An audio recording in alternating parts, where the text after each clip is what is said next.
GB News, Britain's news channel. Breaking news, live updates, stories that matter. From the heart of the GB newsroom to every corner of Britain. With our team of dedicated journalists across the UK. GB News bulletins are there to deliver the latest news that matters to you. Bulletins on GB News, the People's Channel, Britain's news channel.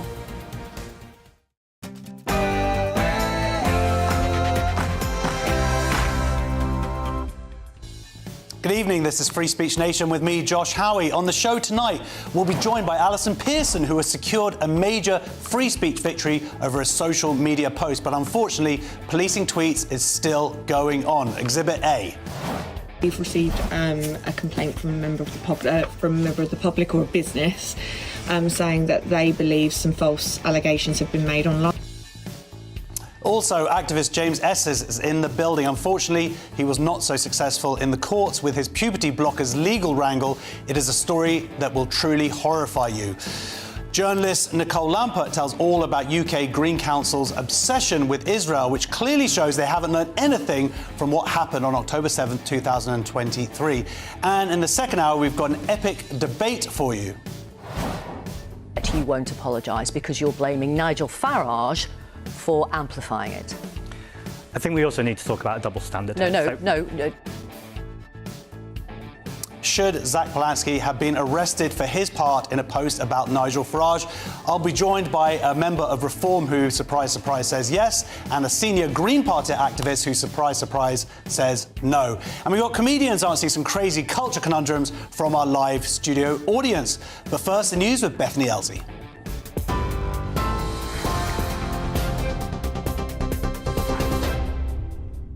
Good evening. Your top stories at 7:01. The Prime Minister has vowed to be relentless in tackling the number of migrants crossing the English Channel on small boats. It says more than 2,000 have made the journey since Andy Burnham entered number 10. The total for the year so far is more than 40% lower than the same period last year, but the Prime Minister says there's still a lot more to do. We're just going to be relentless. People want to see this issue addressed. I heard that on the doorsteps in Makerfield. But we also need to build a system that offers safe routes for people as well, because that also takes away the selling point of the gangs. So on every level, we've got to come at this, but crucially, increasing the enforcement activity. So there's been a doubling of enforcement officers through the National Crime Agency. Spanish authorities say 98% of the 60,000 migrants who crossed into the small Spanish territory of Ceuta have now returned to Morocco. 86 people were killed in the sudden mass surge across the border. It's led to division between some European politicians, with EU ministers due to hold an emergency meeting on Tuesday to discuss border security. A 26-year-old man has been arrested following the death of a Scottish woman whose body was found inside a suitcase in Greece. The body of 38-year-old Elizabeth Jane Ross was found by a homeless man in a derelict building in Athens last month. Cleveland police have admitted they failed to arrest a repeated child abuser despite a warrant being issued 18 months before he sexually assaulted and murdered his girlfriend's daughter. A warrant was issued for Harrison Simpson after he failed to attend court, and the force said it made multiple inquiries and attempts to arrest him, but they failed. 2-year-old Isabel Welsh suffered from weeks of abuse, including 21 broken bones, before she collapsed at her home in Teesside in September. Simpson and Isabel's mother, Alexandra Walker, were convicted of murder and child cruelty earlier this week. 2 helicopters have collided in Greece while helping to tackle severe wildfires. 2 people on board one helicopter, a Danish and a Greek national, have died, while on board the other, a Greek and a British national survived. More than 100 homes northwest of the Greek capital have been destroyed, with surrounding villages being evacuated. You're up to date. I'll have more in an hour. For all the latest from GB News whilst you're on the go, get the GB News app. Scan the QR code now to download or visit gbnews.com/app.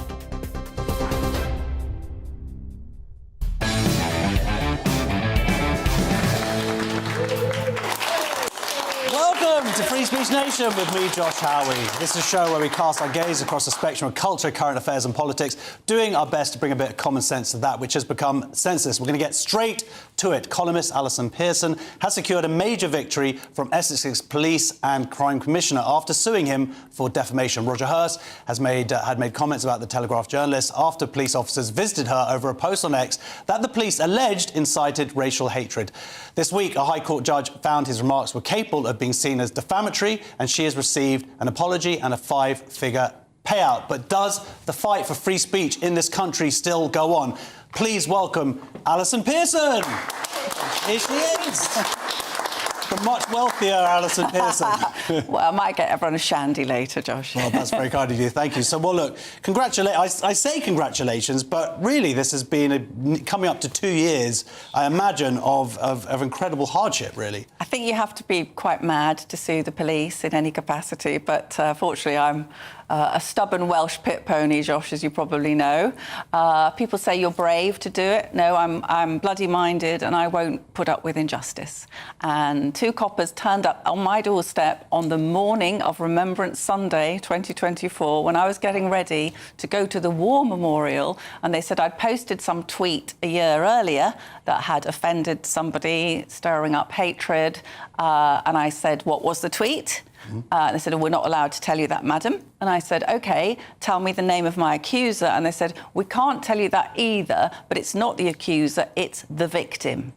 So immediately you realise this isn't anything to do with justice, is it? Yeah. I've got a victim. Anybody in this room, anybody watching GB News, a stranger can say they'd experienced hatred or offence from something you'd said or in the pub or social media, and without any evidence, the police can come to your home. And I was obviously shaken, but I was angry, Josh, because it was a sacred day in the national calendar. So I said to these young coppers, I don't blame them actually, but I said to them, do you know what it is we're commemorating today? Hundreds of thousands of young men, the age you are now, crossed the English Channel, flew up in the sky in Spitfires to defend our country against tyranny. What would they think of you being here today? Now, I haven't seen the body-worn footage. My solicitor has seen it, and he says, you did very well, but I could see you're upset because you kept lifting up your glasses to wipe away the tears. So it is shaking. And I decided to bring the legal action because they had Roger Hurst, the Police and Crime Commissioner, had defamed me. He'd gone on LBC and said that my crimes carried a prison sentence of up to 7 years. What crimes had I committed? And I'm taking a separate legal action still ongoing against Essex Police. But one thing I should say is that lots of serving police officers, retired police officers and members of the public were really disgusted with what had happened. And several police officers said, Alison, we need to put an end to this nonsense. If you can try and do something. So I tried, Josh. Well, you didn't try. I mean, you did more than that. You succeeded. I mean, we'd been going on for years about these non-crime hate incidents and the way that the law has been misused in this way. Yeah. But it just seemed like such an own goal because the footage that you filmed, it's very emotional seeing what was happening and surreal. And it was scary because you have a profile, and if it can happen to you, and of course then it happened to Graham Linehan, then what about the thousands of people that we have no idea who are exactly the same treatment as? And it is definitely two-tier justice, because when I posted my tweet, it was in the aftermath of the 7th of October massacres in Israel, and I had called out the Metropolitan Police for cozying up to the Jew haters. I got the wrong police force, actually. It was Greater Manchester Police, but not the Met. But I would say that again. And subsequent events have proved me, I think, completely correct, that the police were indulging these anti-Semitic forces. Jew haters, I'm allowed to use those terms, I live in a free country. But at the same time that my tweet was posted, a Jewish lady reads the Daily Telegraph, got in touch with Essex Police to draw their attention to a grotesquely anti-Semitic social media post. I won't repeat what it said, but it was definitely incitement to violence. And the Essex Police got back back to her, the hate crime unit, and they said, sorry, yeah, we know you're a bit upset, but feelings were running high. It was written in the heat of the moment. So if you, like me, you call out the Islamists, police round to the door. And no incitement, you're just calling out a situation that people can see with their eyes. No incitement. But what they do, Josh, is that mine originally apparently was a non-crime hate incident, but it was escalated by Essex Police to a criminal investigation under the Public Order Act. This is happening more and more to people, and it's quite a sneaky way of getting at you. Now, I should say to the audience, this is quite funny, actually. Let's try and see the funny side. The Public Order Act is for people who start riots, right, and incite violent riots. Now, I can get a bit annoyed, as my Daily Telegraph readers will tell you, I can get a bit feisty, but I don't incite riot, do I? So it's a completely ludicrous charges. And what was upsetting, obviously, in my case, was these police and crime commissioners around the country, and they are elected. So Roger Hurst was elected by Conservatives. He's a Conservative member. He is supposed to hold the police to account on behalf of the public. That's why he gets voted in. That's why he gets voted in. So all the people who thought, hang on a minute, why are you sending police round to Alison's door on Remembrance Sunday? That's really terrible. Didn't represent them at all. Weighed in immediately behind the Chief Constable and what they'd done, and then appeared on national radio and indeed wrote an article which was libelling me, and I think that's extremely bad, and I'm very glad that he's had to apologise. Well, I'd say that he's paid the price, but the question is whether he will pay any price for this, because I imagine it's taxpayers who will pay this, plus his lawyers' fees and your lawyers' fees. Well, I think this is a really important topic, isn't it? Because what consequence do they take? I guess there's public shame. There are a lot of people who are very annoyed with him for what he did, and police and crime commissioners are coming to an end. He tried to stand for mayor, I believe, put himself up as a Tory candidate for mayor of Essex, but he didn't get that. So he will have suffered some damage to his reputation. But the police have immense power, Josh, so they can engage very expensive London solicitors, and most people can't afford to fight. You know, it's so I think those of us who can, you know, if you can fight, and then if you can get a result. And I just hope maybe this will discourage some. I mean, we saw that incident with the poor animal rights lady. Well, this is it, actually. Let's play this clip. This is just something that's happened this week, I believe. Received a complaint from a member of the public or a business saying that they believe some false allegations have been made online. So they've asked us to just come and have a chat with you today and see whether or not you would accept what we call community resolution. What is that? CR. So all it is, it's a piece of paper here, and it's got some conditions on it, essentially. You would sign it, and then it would just go on record to say that you've agreed those conditions. The second one is to complete an online impact.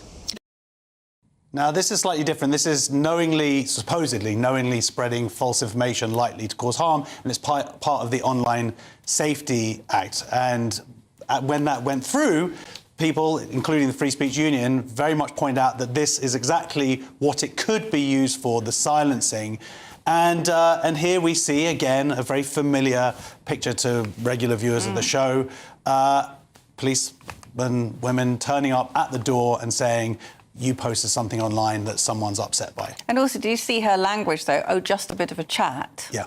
No problem. Please sign this, please sign here. Except to think this can be held as a permanent record. Except that there's a permanent record against you. I believe the lady had been upset about experiments on beagles and had called out the business that was doing that. Now, if the business that's doing that feels that what she said is wrong, they have civil redress. They should be taking action against her in a civil court. They should not be calling the police. And I suppose the broader point, really, for the audience is that people think the police are catching bad people. People want the police to solve their burglary. They want their child not to have a knife held up to their throat when they walk home from school and have their phone nicked, right? That's what the police, Josh, are increasingly caught up in identity politics, critical race theory. I am pretty much convinced that I was visited because what I posted could remotely have been seen as Islamophobic. And they have these things called protected characteristics.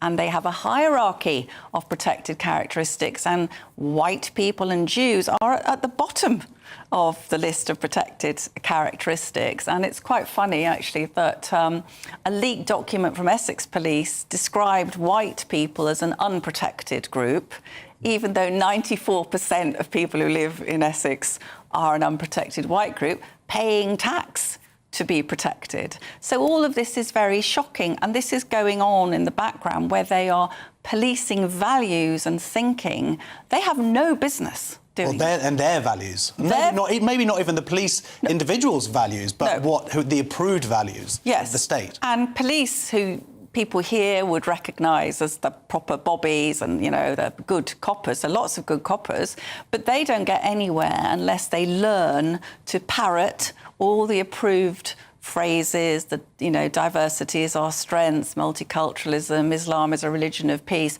All of these things that they're, you know, conditioned. I would go so far as to say inducted in a cult is how bad I think it is in some places. And so coppers, either they shut up and go along with it, or many of the good ones leave. And I've had... or have been suspended. We had a police officer who was exactly that, just questioning Islam in a session, and that was it. He was gone. But the problem is, since the obsession with anti-racism, so one former senior copper said to me, look, if your thing had come across my desk, I'd have told my Sarge to bin it.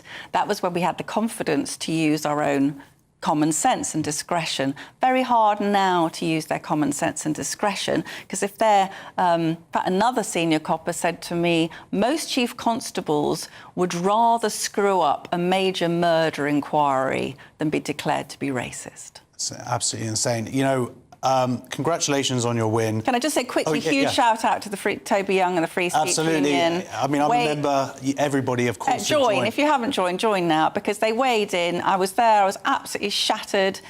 Lovely solicitor Luke from the Free Speech Union got in touch, said, I'll be with you every step of the way. People need to do it. And if they're just voicing their own opinions, they absolutely have to, for their own safety. Yeah. Anyway, look, thank you so much. Congratulations. I'm just sorry that you had to go through all of this. All I can say as a silver lining is that hopefully this brings us one step closer to the madness being over, but the fight goes on. Thank you very much. Big round of applause, please. Alison Pearson. GB News has contacted Sussex and Cambridgeshire Police, but both declined to comment. Next on Free Speech Nation, was this the reason Live at the Apollo was cancelled? That's next. I got to annoy racists across the country.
Bold. They are under no illusion. Ray. Are you a human trafficker? Boundless. I've had enough of the nonsense, and I'm not afraid to say it. Don't get this on the BBC. Every weeknight, I tear through the headlines. The smell of gasoline. Should we be worried about it? From Westminster madness to cultural war chaos. I'm going to do now, they are throwing things out the car as we speak. Get ready, Britain. Here we go. Patrick Christie's tonight, weeknights from 9 p.m, only on GB News, Britain's news channel.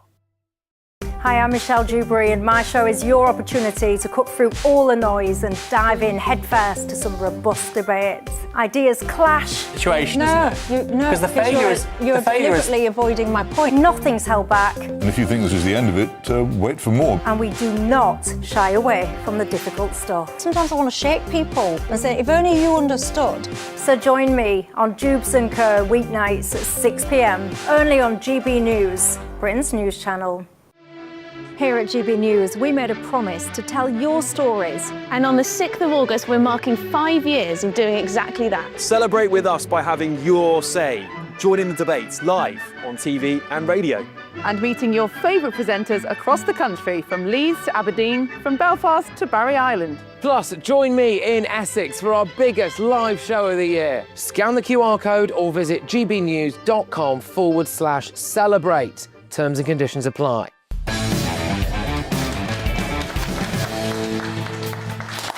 Welcome back to Free Speech Station. My comedian guests this evening are David Lewis and Cressida Wetton. Hello. We keep saying how they've known each other for years, but we won't get into exactly how. So look, we're going to get on with some audience questions, and our first one is... Who is our first one? Oh, Roger, OK. Yes, very quick one for you. Should all police fast during Ramadan? Yes, should all the police officers fast during Ramadan? Now, this is non-Muslim officers and staff at West Midlands Police have been invited to fast for a day during Ramadan as an act of solidarity with Muslim colleagues and to raise money for charity. The force says the voluntary initiative helps officers better understand the significance of Ramadan. But the move has sparked criticism with questions over whether frontline officers should be encouraged to voluntarily abstain from food and water while on duty. So that's just totally innocent. It's totally innocent, right, guys? There's nothing to see here as people are just, you know, randomly encouraged to follow Muslim doctrine in the police force. Nothing to see here, Cressida, right? Can't go a single day, can we, without hearing about intermittent fasting. I'm looking forward to Christmas when all the Muslim officers decide to have a tree in their house and join in and learn about Christmas carols. Yeah, let's all do each other's raise money for Jesus. I'm sure they'll be well up for that. Yeah. I mean, do you see anything in slightly sinister about this? Well, do you know what? I thought that last year, was it, when the West Midlands Police put out that really, really butchered attempt at demonising the Israeli football fans that were coming over. I thought after that botched attempt, maybe a profound change of diet would be the answer of ways to do things, because it was so categorically awful what they did. Maybe they were fasting at the time when they lied about the Maccabee. You can't even imagine how that one went.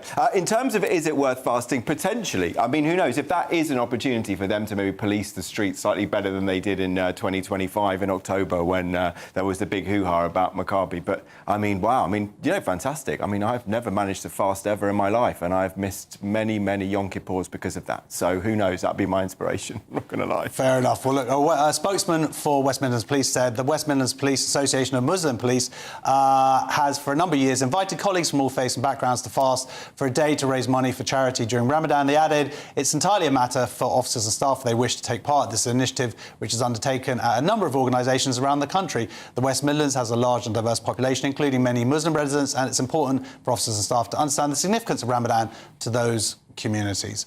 Well, our next question is from Anton. Did Woke kill live at the Apollo?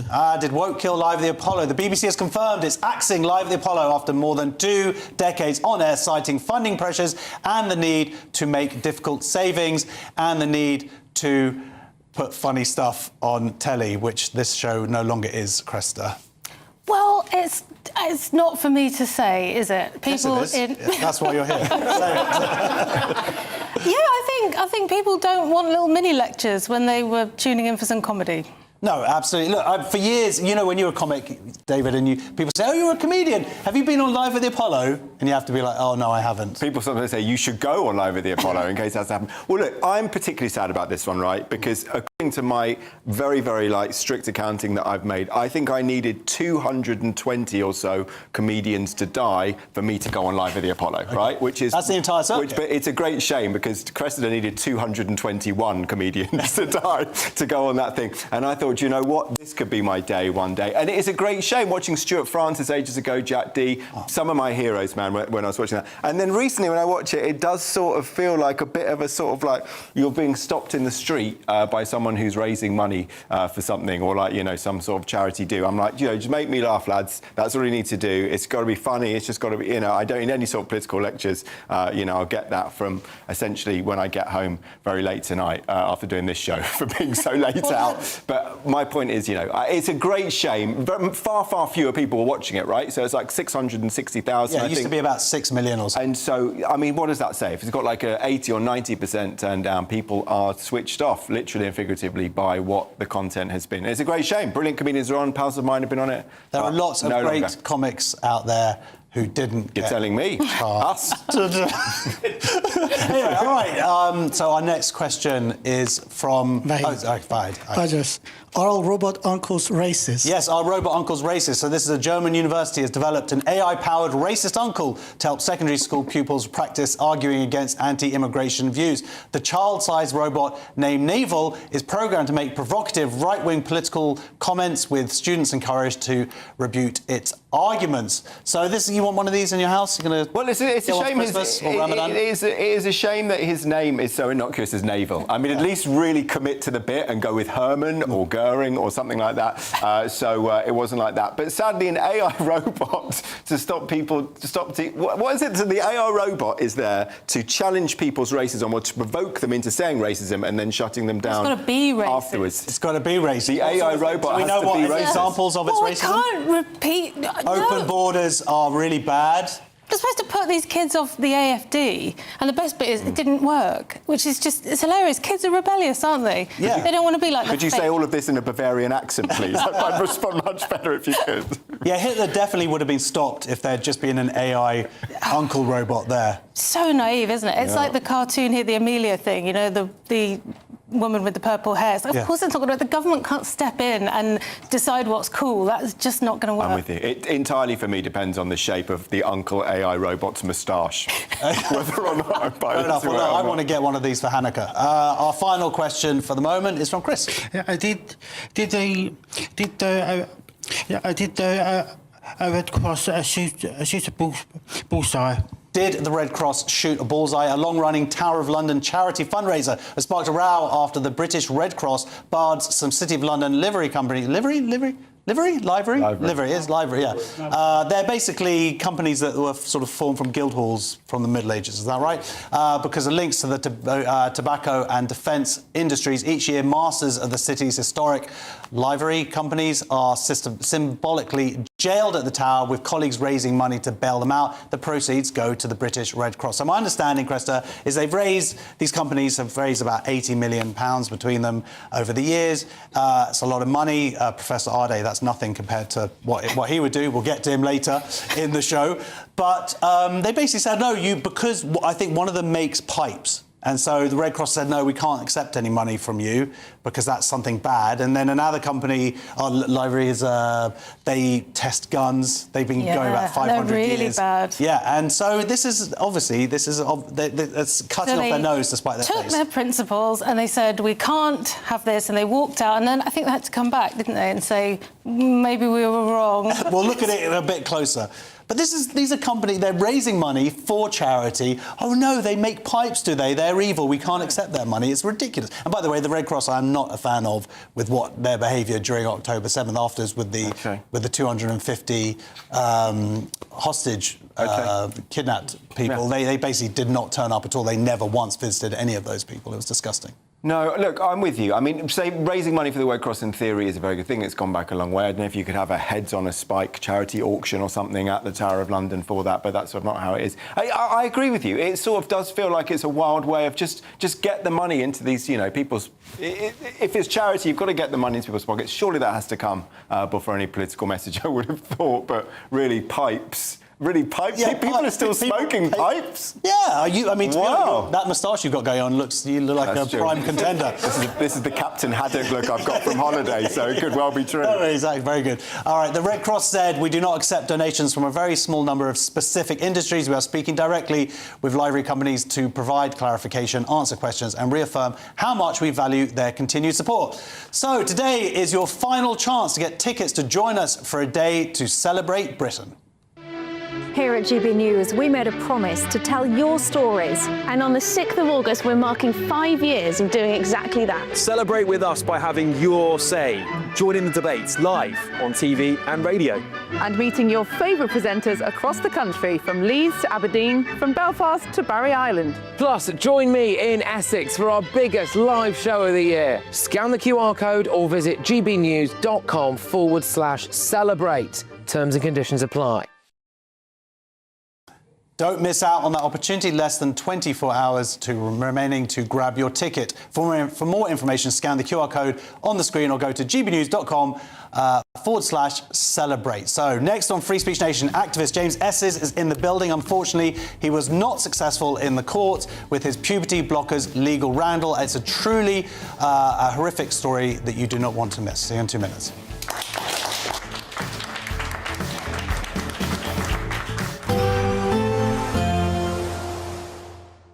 Can't wait to get in that sea. Lovely and warm. Just like the feeling of having great travel insurance. All Clear Travel Insurance sponsors GB News Travel Destinations Forecast.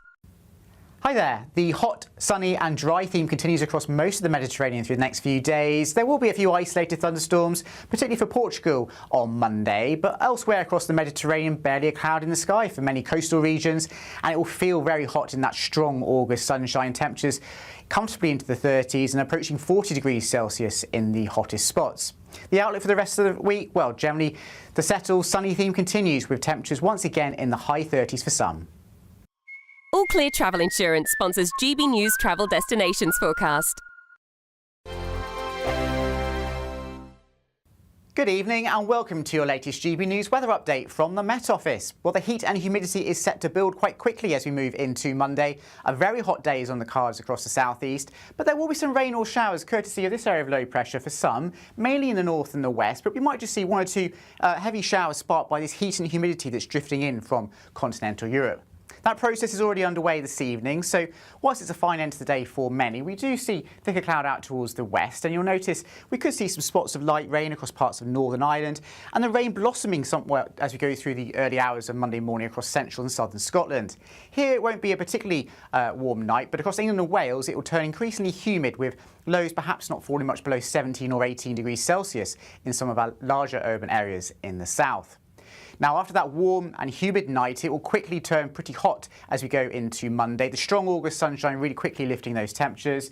A damp start across parts of Northern Ireland, but the most persistent rain probably at this point across more central parts of Scotland. So a pretty wet commute to work across the central belt of Scotland, for example. Still a bit of brightness perhaps across the very far north of Scotland, but an increasing chance of showers or longer spells of rain here as we go through the day. So the rain becomes a bit more confined to northern Scotland, but there will be showers breaking out across Northern Ireland and southern Scotland too, and possibly one or two isolated ones across England and Wales, but these vary hit and miss. Most places staying dry, and it will be a sunny and hot day, particularly in the east of England. Temperatures perhaps approaching the mid-30s for some, so oppressively hot and humid, not comfortable at all. A few scattered showers of thunderstorms overnight and into Tuesday, possibly even in the southeast of England, but for most, Tuesday will be a cloudier and slightly cooler day, a greater chance of catching a shower, and some longer spells of rain across the north of Scotland where it will be quite windy. Through Wednesday, again a changeable day with sunny spells and scattered showers, temperatures trending downwards as we go through the week, returning to average. At GB News, we love to hear from you, our loyal community. So drop us a line at gbnews.com/yoursay. There you can talk to each other and also to the presenters live on air gbnews.com/yoursay, because GB News is your channel, Britain's news channel. As soon as it hits 11 and the headlines come in, The Late Edition brings you the breaking news from all the front pages. because the news is going to happen. So get a head start today. Patrick Christie's Tonight, Late Edition. Alex Armstrong Tonight, Late Edition. From 11 o'clock every night. Only on GB News, the People's Channel, Britain's news channel. Breaking news, live updates, stories that matter. From the heart of the GB newsroom to every corner of Britain, with our team of dedicated journalists across the UK. GB News bulletins are there to deliver the latest news that matters to you. Bulletins on GB News, the People's Channel, Britain's news channel.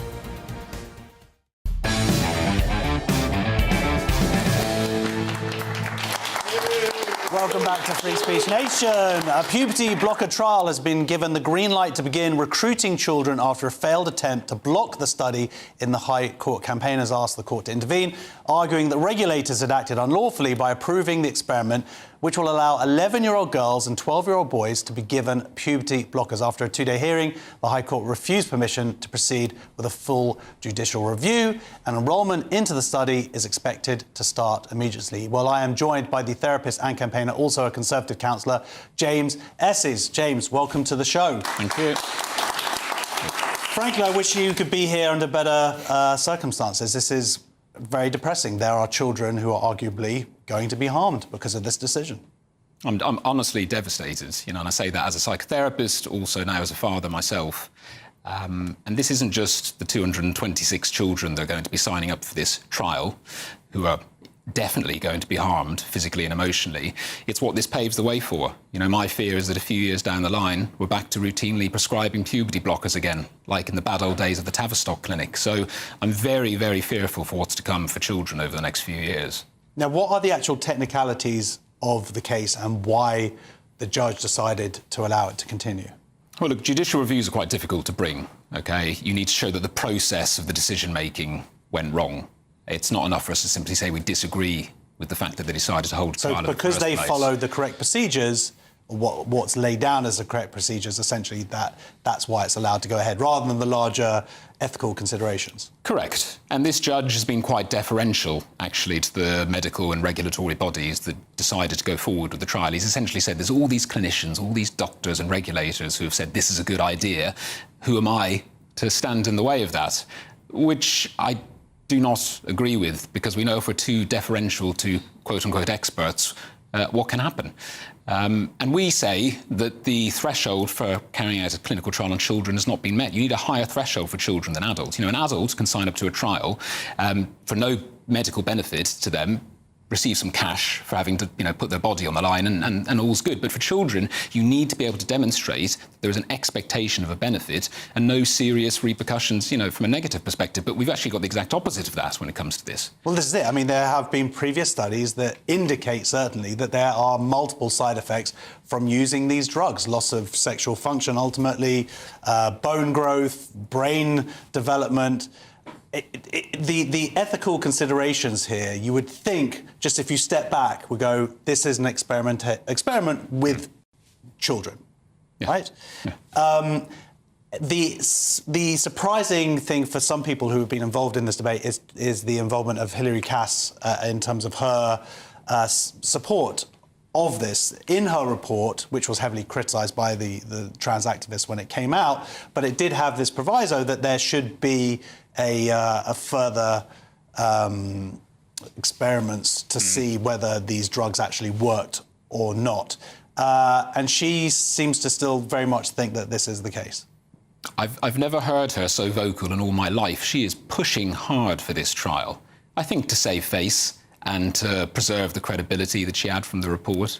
I mean, do you think that she does have a point that her argument is that we should at least have some evidence, but other people would say, well, there has been evidence, we just haven't looked at it because, of course, this is not the first going around there has been these experiments before, they just didn't do any follow-up. Yeah, I mean, there's a few points I make. Firstly, we already have the thousands of children who went through the Tavistock, and there's something called a data linkage study, which is ongoing, but we're saying that should be a prerequisite before you experiment on children. We should have considered animal-based testing as well before you use children as forms of guinea pigs. The second point is that Cass says that there is no evidence whatsoever that these puberty blockers confer a benefit on children, but what she says is people have a belief that they do. Now, a belief, in my mind, is not a sufficient threshold for carrying out experimentation on children. People believe all sorts of things. It doesn't mean we hold a clinical trial into them. And the most concerning thing she's coming out with is this notion that 15 to 20% of children presenting to gender clinics are obtaining puberty blockers illegally from abroad or on the black market. And so she essentially says, well, if they're doing that, if we don't have a trial, well, they'll just source them elsewhere. I mean, this is the antithesis of ethics. Surely, if children are obtaining illegal prescriptions, we should go after the prescribers and punish them, not simply legalise them. I mean, where does the buck stop? Should we legalise heroin on that basis? Should we legalise anything that's illegal because people obtain them also, illegally? If they're children who are obtaining, then they're only doing it via their parents, surely. Sometimes, sometimes not. But either way, the answer to people obtaining things illegally is not to legalise them. So what happens now? Because there's a lot of, rightly, I think, personally, strong feelings about this. Yeah. Are you going to be taking this case forward? Is there anywhere else for it to go? I mean, my understanding is that now it's ongoing, the trial, as we speak.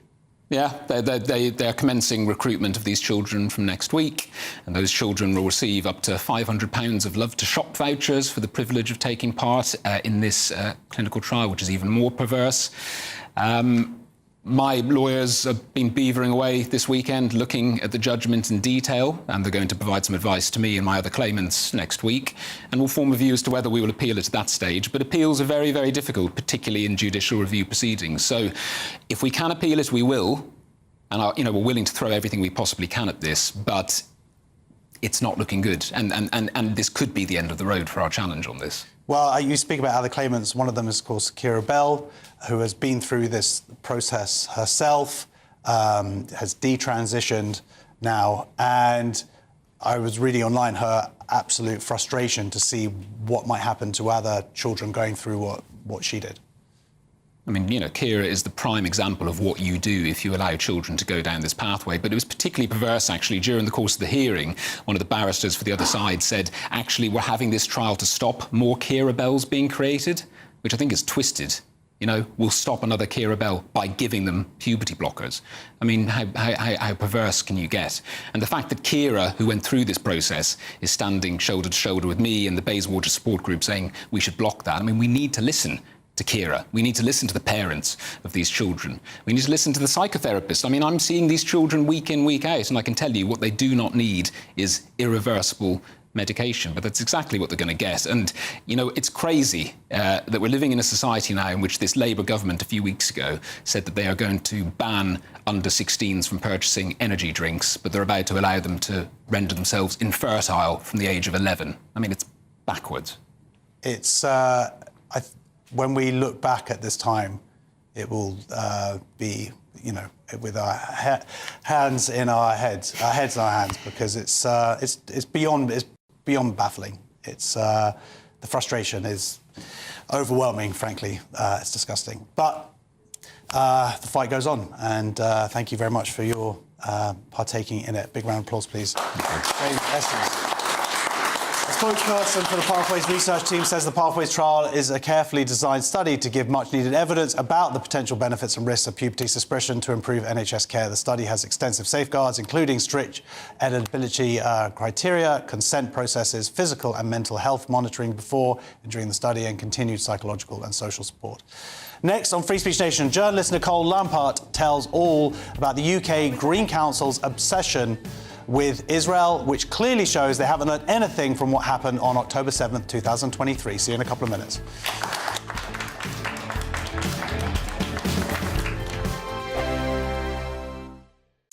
Nana Queer, weekends from 3 p.m. This is really exciting. We've got 1 million people living with dementia in this country, and about 65%, 70% of them have Alzheimer's disease. This is a condition where a protein called amyloid beta builds up in plaques within the brain and interferes with the connection of nerve cells. It's a cruel disease, as I know you're aware. It robs families of the relative that they once loved, the personality that they knew, and it's the leading cause of death in this country. So numbers are only increasing as the ageing population grows.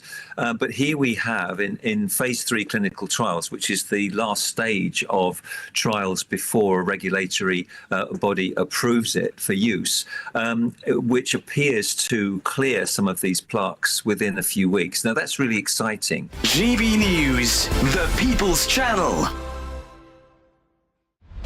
Britain's newsroom, weekday mornings from 9:30.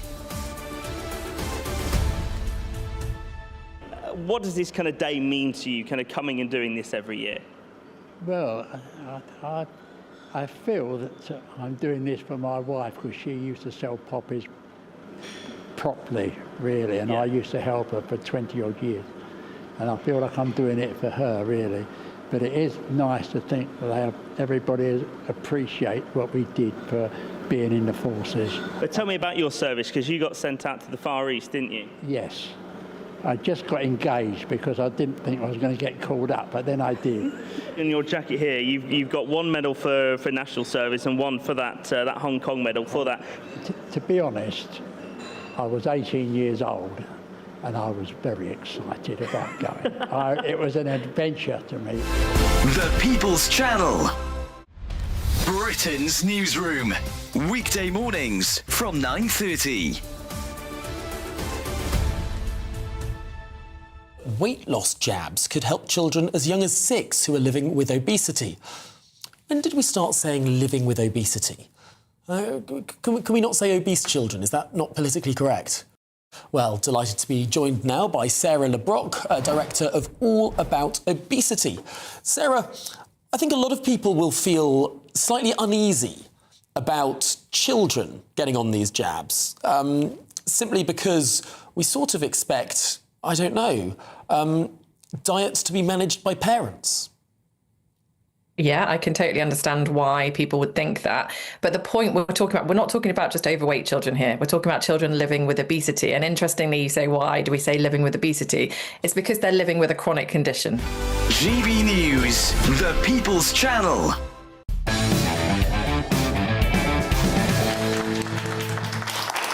Welcome back to Free Speech Nation. A Green-run council has apologised after giving an Israeli city until October 7th to respond to plans to end a decades-long twinning arrangement. Hackney Mayor Zoe Garda wrote to her counterpart in Haifa with the original deadline, prompting accusations of insensitivity because it falls on the anniversary of the Hamas terrorist attacks. The council has since changed the date, and councillors have already voted in favour of the separation. Well, I'm now joined by the journalist Nicole Lampert. Welcome. Thank you.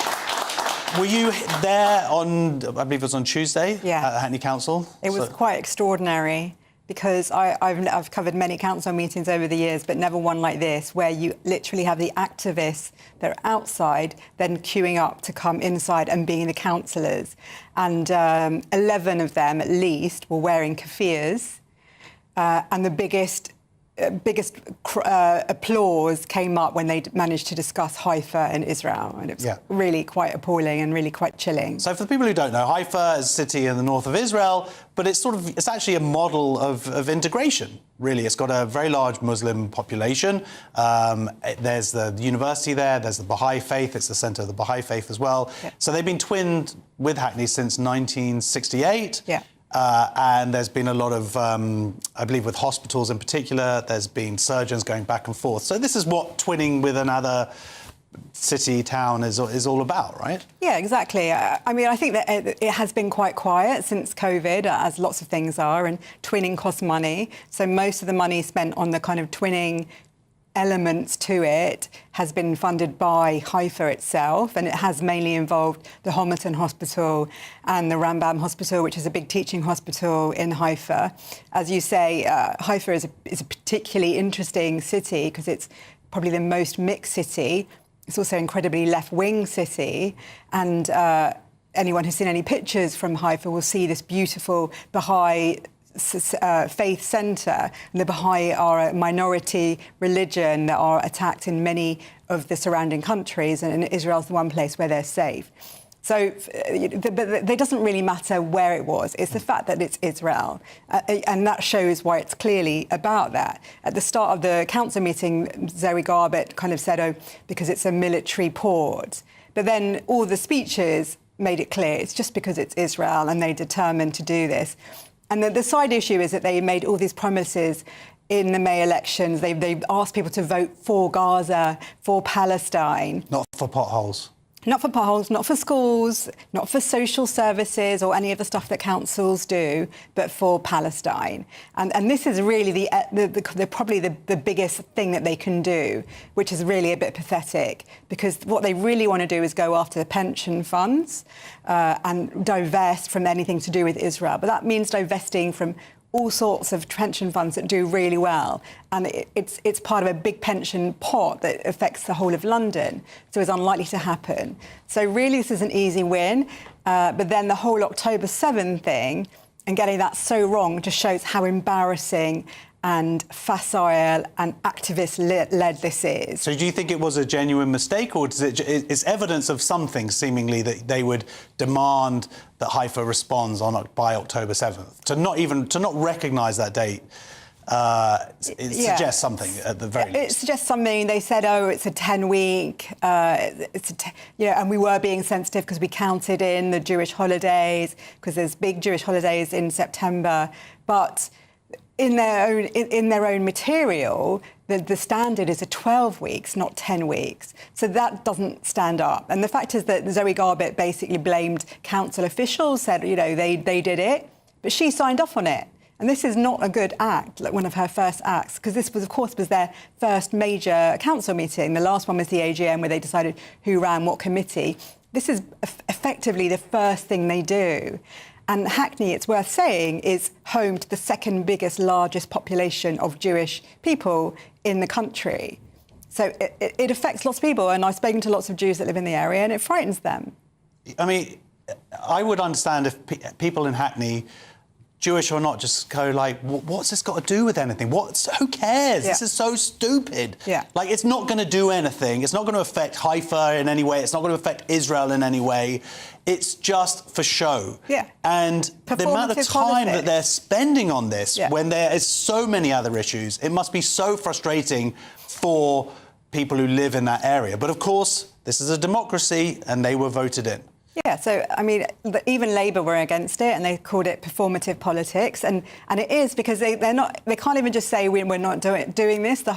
Her writing a letter to the mayor of Haifa, that there's going to be a report into it, then there's going to be a committee that's set up, when we all know what they're going to do. So it's actually going to be costing the people of Hackney money, which they don't really have, to do this performative politics. It's ridiculous. Now, there was a report that came out this week that showed that the UK has had the greatest increase in anti-Semitism in the Jewish diaspora across the world in 2025.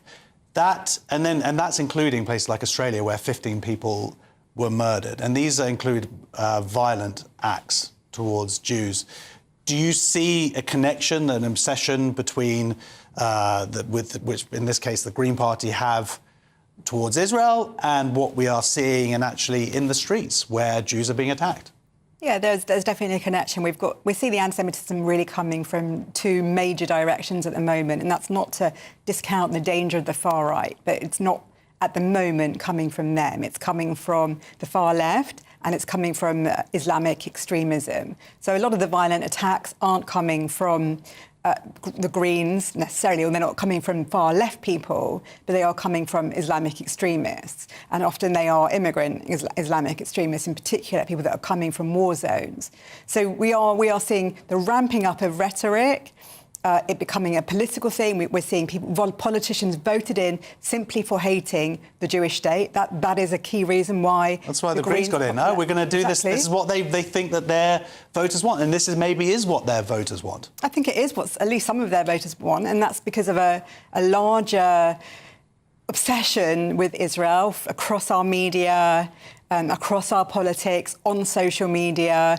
And that really is coming from all directions. You've got it coming from the manosphere, you've got it coming in mosques, you've got it in churches. It's really coming from everywhere. It's coming from the Daily Mirror. They put out an article stating in their headline that there's a genocide in Israel. That's I mean, it's not even that's a highly contested term. That's just a lie. It's just an outright lie. Now, I understand they've since actually changed that headline. But still, if you have one of the major newspapers in this country putting out lies, total untruths, then it doesn't speak well for the future of Jews in this country, and in this particular case, in Hackney, where we have seen a huge increase in violence towards Jews. People literally going to that area, to Stoke Newington, because they know that Jews live there, to physically assault them. Yeah, and it's 2 weeks since Sadiq Khan started going on about how he believes it's a genocide. Now, of course, there has been some independent UN people that have found it, but they are also activist people. The UN, of course, in 1975 said that Zionism is racism. This is not a neutral body, however much we would like to think that the UN is. It very much isn't. And people have been making this genocide accusation for literally decades. And we're doing it on the day after October 7th. Yeah, I saw it on social media, some of my left-wing friends writing about the genocide, and it's just... So this has definitely come through the mainstream. It's everywhere. And, of course, it goes on to Jews because it's, well, you must be a genocide supporter if you don't call out about this. In fact, at the Hackney meeting, a Jewish politician said anyone that doesn't call out the genocide, then it's not surprising. All right, well, that is the end of the first hour on Free Speech Nation. Don't go away. Lots more to come between now and 9 o'clock. Bringing it all.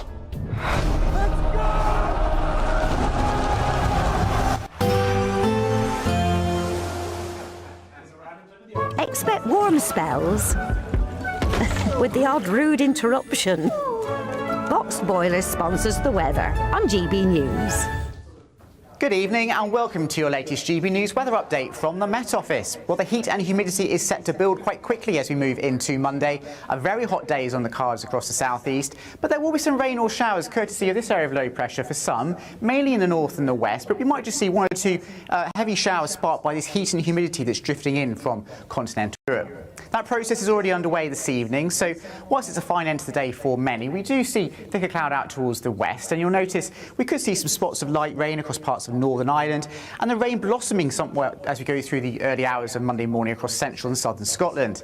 Here it won't be a particularly warm night, but across England and Wales it will turn increasingly humid, with lows perhaps not falling much below 17 or 18 degrees Celsius in some of our larger urban areas in the south. Now, after that warm and humid night, it will quickly turn pretty hot as we go into Monday. The strong August sunshine really quickly lifting those temperatures.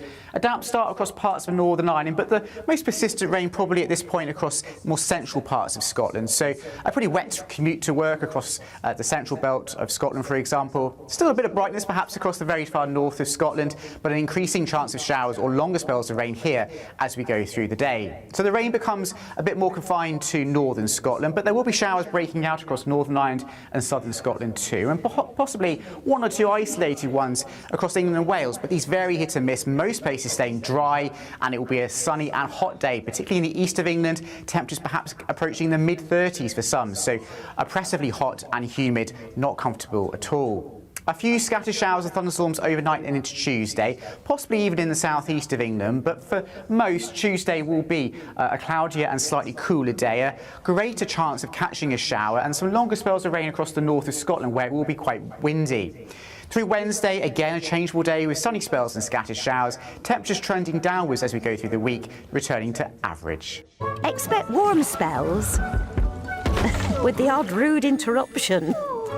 Boxed Boilers sponsors. We're celebrating a golden summer with your chance to win a real gold bar. That's right, a fine gold bullion bar worth over £5,000 could be yours. We're also going to make sure your finances are fabulous with £60,000 in tax-free cash. For a chance to win, text GOLD to 63225. One entry costs £2.50 plus one standard network rate message. Or text BONUS to 63225. 5 entries cost £5 plus one standard network rate message. Go to gbnews.com/win. Entries start at £2.50. Call 0903 686 3232. Calls cost £2.50 plus your network access charge. Or post your name and number to GB22 PO Box 8690 Derby DE1 9TT. UK only. Entrants must be 18 or over. Lines close at 4 p.m. on the 21st of August. This is a network giveaway. Entries will be pooled. Please check the closing time if listening or watching on demand. Good luck.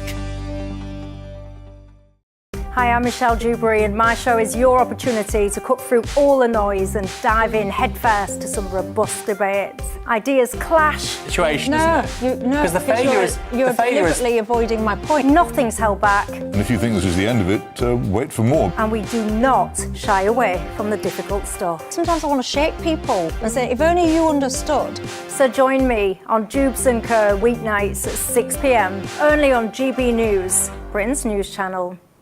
Exciting news. Every Friday, my Patrick Christie's Tonight Show is going to have a twist to it. We're welcoming some special guests. You. That's right, on Fridays I'm going to be doing my show in front of a live studio audience because this show is about you and what you have to say. It's going to be the same big debates, same big topics, same big opinions. But every Friday night at 9 p.m, you are invited to come on down to Patrick Christie's Tonight to be a part of the action. Only on GB News, the People's Channel, Britain's news channel. Britain is not just a geographical expression. We are a people bound together by history and culture that are distinctively British. Join me to celebrate our music, theatre, artworks and literature, which we can explore and enjoy together. Everybody's welcome. Sunday with Michael Portillo. Every Sunday at 11 a.m. on GB News, the People's Channel, Britain's news channel. I've been in Westminster for a long time, but I know that though power may be here, its effect on people's lives is across the whole of the country. We may be where rules are made, but it's where they're implemented that matters. Join me, Jacob Rees-Mogg, for forthright and frank discussion on where Britain has come from, where it's going, and where it will end up. That's State of the Nation, Monday to Thursday, 8 to 9 o'clock. Vox Populi, Vox Dei.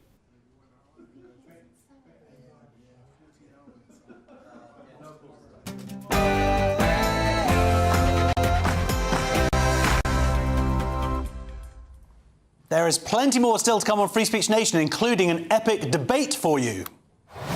You won't apologise because you're blaming Nigel Farage for amplifying it. I think we also need to talk about a double standard. No. Should Zach Balansky have been arrested for his part in a post about Nigel Farage? I'll be joined by a member of Reform who says yes, and a senior Green Party activist who says no. Also, you never mentioned October 7. Young girls raped against trees. Boy George has faced backlash over his new song defending Israel and Jews. Journalist Jonathan Sacerdoti joins me to discuss it, as well as the Oxford Union debate over Islam that has gone viral this week. And we couldn't not discuss this. Bringing it all.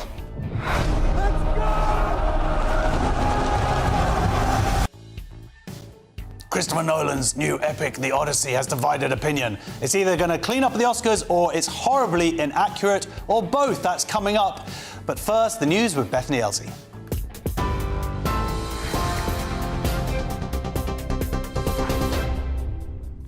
Josh, thank you. Good evening. Your top stories from the GB newsroom at 8:01. The Prime Minister has vowed to be relentless in tackling the number of migrants crossing the English Channel on small boats. It's as more than 2,000 have made the journey since Andy Burnham entered number 10. The total for the year so far is more than 40% lower than the same period last year, but the Prime Minister says there's still a lot more to do. We're just going to be relentless. People want to see this issue addressed. I heard that on the doorsteps in Makerfield. But we also need to build a system that offers safe routes for people as well, because that also takes away the selling point of the gangs. So on every level, we've got to come at this, but crucially, increasing the enforcement activity. So there's been a doubling of enforcement officers through the National Crime Agency. A 26-year-old man has been arrested following the death of a Scottish woman whose body was found inside a suitcase in Greece. 38-year-old Elizabeth Jane Ross was found by a homeless man in a derelict building in Athens last month. She's believed to have died between 5 and 7 days before she was found, and it's understood the suspect used her phone and accessed her bank account in that time. Cleveland police have admitted they failed to arrest a repeated child abuser despite a warrant being issued 18 months before he sexually assaulted and murdered his girlfriend's daughter. A warrant was issued for Harrison Simpson after he failed to attend court, and the force said it made multiple inquiries and attempts to arrest him, but they failed. 2-year-old Isabel Welsh suffered from weeks of abuse, including 21 broken bones, before she collapsed at her home in Teesside in September. Simpson and Isabel's mother, Alexandra Walker, were convicted of murder and child cruelty earlier this week.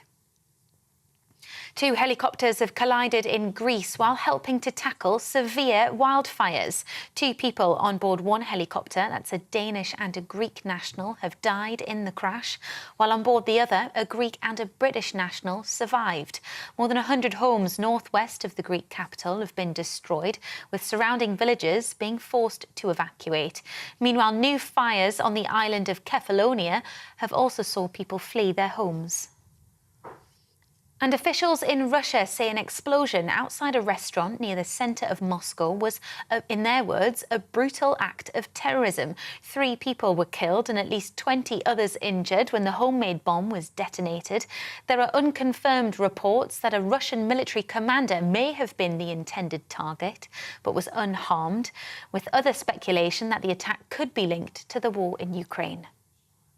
You're up to date. I'll have more in an hour. For all the latest from GB News whilst you're on the go, get the GB News app.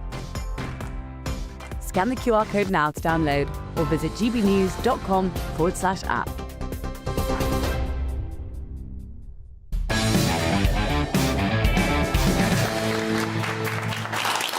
Welcome back to Free Speech Nation. Green Party leader Zach Polanski has refused to apologise for sharing and then removing a social media post featuring a man wearing a T-shirt reading, "We've only making plans for Nigel," alongside an image of a cartoon guillotine. And on Wednesday, police confirmed they will not investigate the Green Party leader over resharing the post, saying it's unlikely the sharing of the image online would constitute a criminal offence. Well, was this the correct outcome, or should Zach Polanski go to jail? Well, I'm joined by Reform Councillor Russell Quirk and Chair of the London Green Party, Eugene McCarthy. Welcome to the show.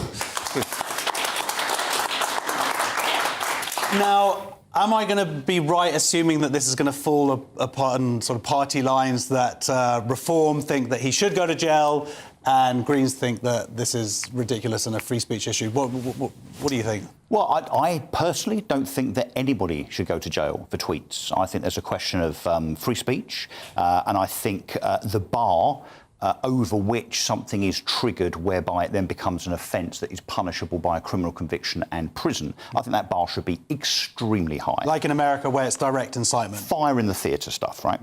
But I think, having an opinion, even if it's unsavoury, even if it is the absolute opposite of what you believe, even if it is provocative, even if it is controversial, I think that stuff's good for debate.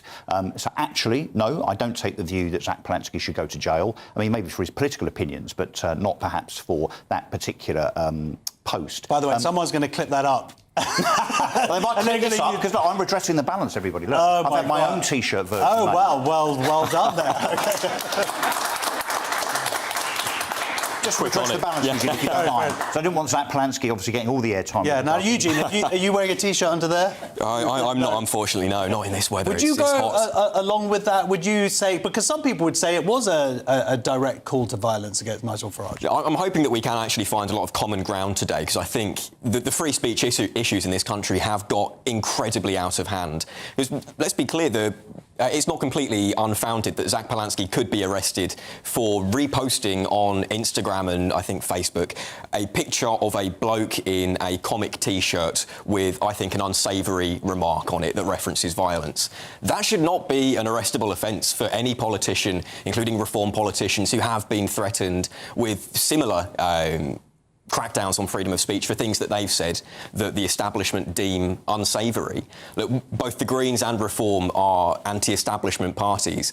I think that, with one of the establishment parties in power, who knows for how long, they will try to crack down on their opposition, and it's certainly people who are in high positions in the legal system, in the criminal justice system, who often have their own beliefs and often very establishment friendly. They will try to crack down on people who genuinely threaten them. OK, well... But it needs to be equitable, though, doesn't it? I mean, the other point to make is that, of course, Lucy Connolly famously got 31 months for sharing a tweet, which she then deleted very, very quickly, that simply said, and look, it's unsavoury, undesirable. Lucy herself accepts that.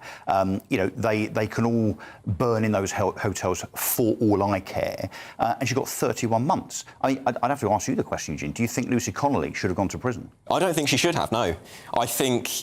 particularly the sentence of 31 months. I mean, admittedly, she did admit guilt for it, which I think she could have contested. But you know why? The charge. Because Lord Hermer effectively made her do so. He's admitted that. It's the establishment stitch-up, time and time again. But you compare that to sentences that certain people are getting in this country for horrible sexual offences against women and girls. A lot of them are being let off scot-free because... the judges think, they're just a troubled young chap with a bright future ahead of him. And there's women and girls out there suffering the consequences of these heinous crimes who, do not see justice. Meanwhile, I think posting something on Facebook and immediately deleting it is in no way comparable. I totally agree with you, and I'm speaking to it's strange to be speaking to a Green Party member who seems sensible. He's the only one. Well, no, I don't know if Sharar Ali is still a member or not. But I think he's been kicked out for now. But he's a great guy.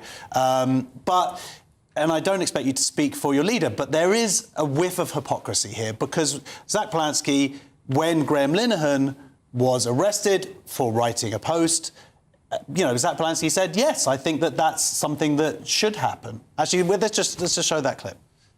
These are totally unacceptable tweets, and I accept that people who are in politics, we get lots of abuse, but let's also face we shouldn't get abuse, and I certainly recognise that women get more abuse than I do. For instance, I get a lot of anti-Semitic abuse. I'm one of a few Jewish leaders that have been in British politics. Today, a Muslim man was elected as my deputy leader, Motin Ali. I've seen the amount of Islamophobia he gets.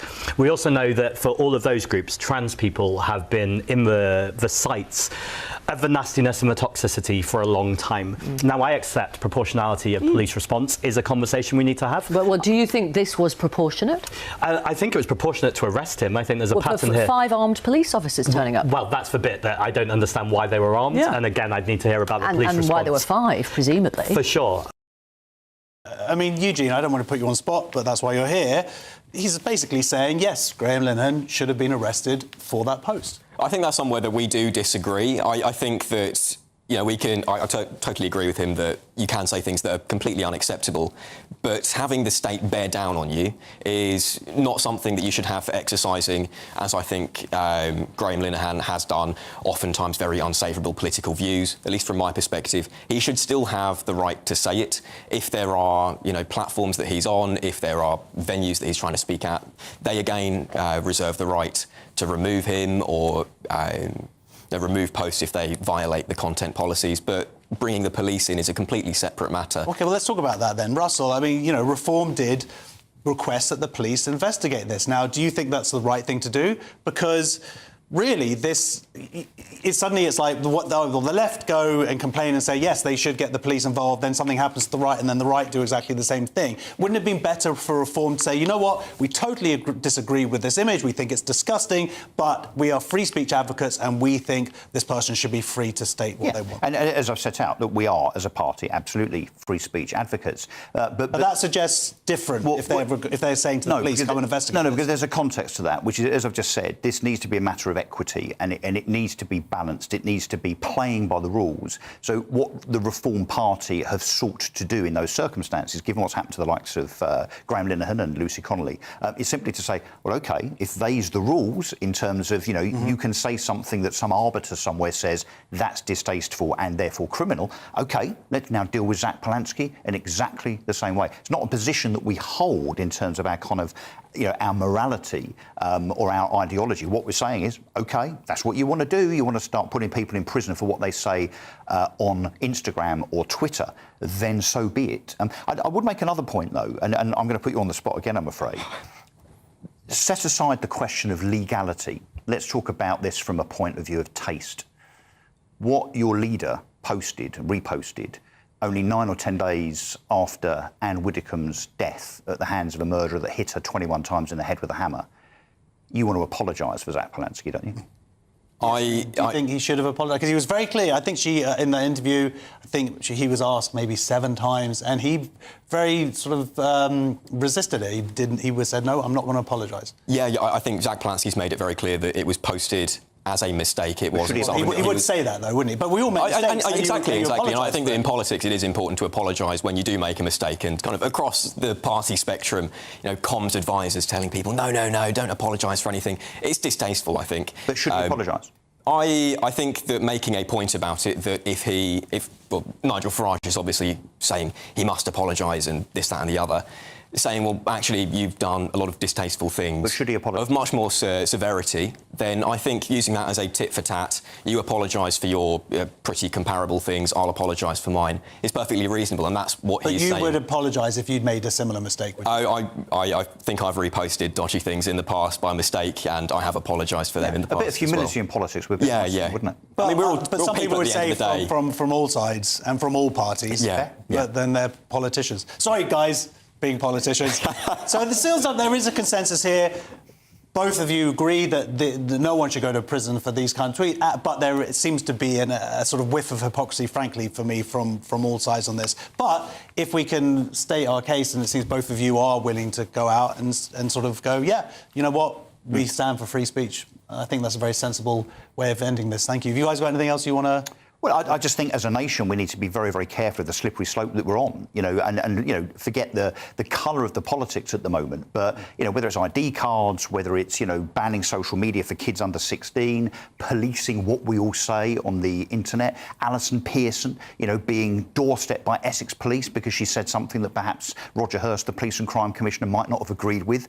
I mean, is that really the direction of travel that we want for Britain? Well, no, but again, I'll go back to it. It was your party, the Reform Party, who recommended or went to the police and said, hey, are you going to lock him up for this post? Now, I can appreciate that you're doing it I told you the context. No, I can appreciate it's to expose her hypocrisy. It's OK, then. That's the rules. Let's play by your rules. Okay. We don't want them to be the rules. I don't think that's the argument that Nigel Farage is making. He seems genuinely scared by the T-shirt. And, I mean, I think that he's not been... But hang on. Everybody does. I mean, I have very few followers and a very small presence, and I get death threats. Like, most of these are completely inconsequential. It's losers on Twitter. But he does... With the greatest respect, it's a different level. A world that Nigel lives in. I mean, I was with him today, surrounded by 6 security guards all the time. Why? Because there is a very real threat. He had over 500 death threats in the last 12 months. It's very, very real indeed. OK, well, what about the person wearing the T-shirt, then?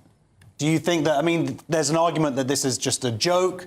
Do you think that the police should even just visit him and say, well, what are you... It's really unserious, as far as I'm concerned. It's a distasteful... some people would say it's more than just distasteful, it's a direct cause... It's not a threat at the end of the day. It's not an incitement to violence. Similarly, I mean, if we're going down that road, then...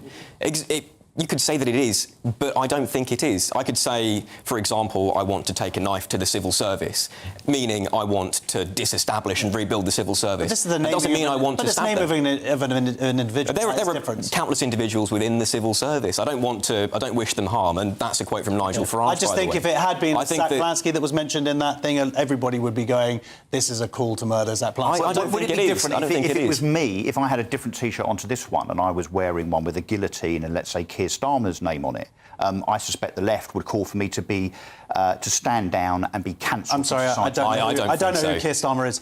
Anyway, thank you very much. Big round of applause, please, for film counsellor Russell Bright and chair of the London Green Party, Eugene McCarthy. Next on Free Speech Nation has been one of the stories of the week. The youngest black Cambridge professor has been accused of plagiarism. We covered it last week and it has since exploded. See you next.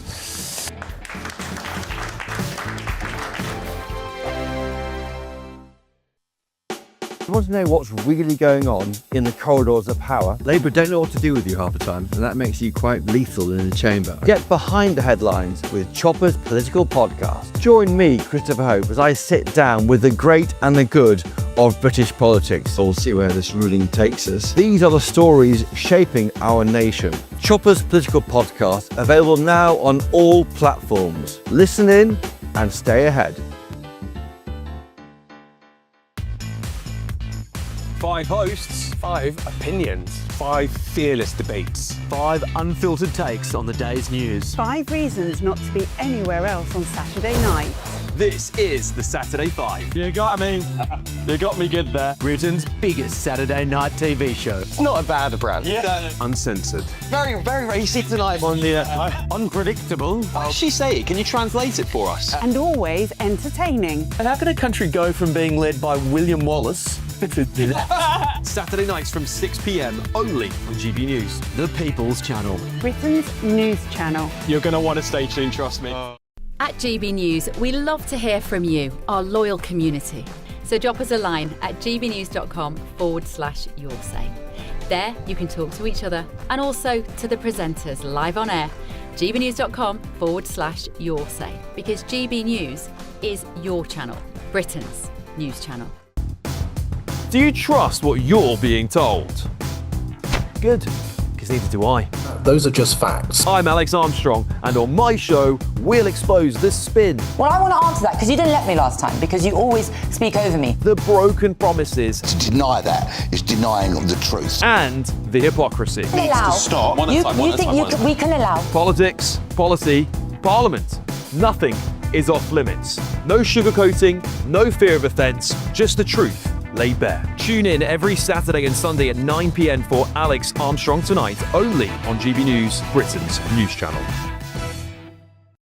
As soon as it hits 11 and the headlines come in, Late Edition brings you the breaking news from all the front pages. because the news is going to happen. So get a head start today. Patrick Christie's Tonight, Late Edition. Alex Armstrong Tonight, Late Edition, from 11 o'clock every night. Only on GB News, the People's Channel, Britain's news channel. Here at GB News, we made a promise to tell your stories. And on the 6th of August, we're marking 5 years of doing exactly that. Celebrate with us by having your say. Join in the debates live on TV and radio. And meeting your favourite presenters across the country, from Leeds to Aberdeen, from Belfast to Barry Island. Plus, join me in Essex for our biggest live show of the year. Scan the QR code or visit gbnews.com/celebrate. Terms and conditions apply.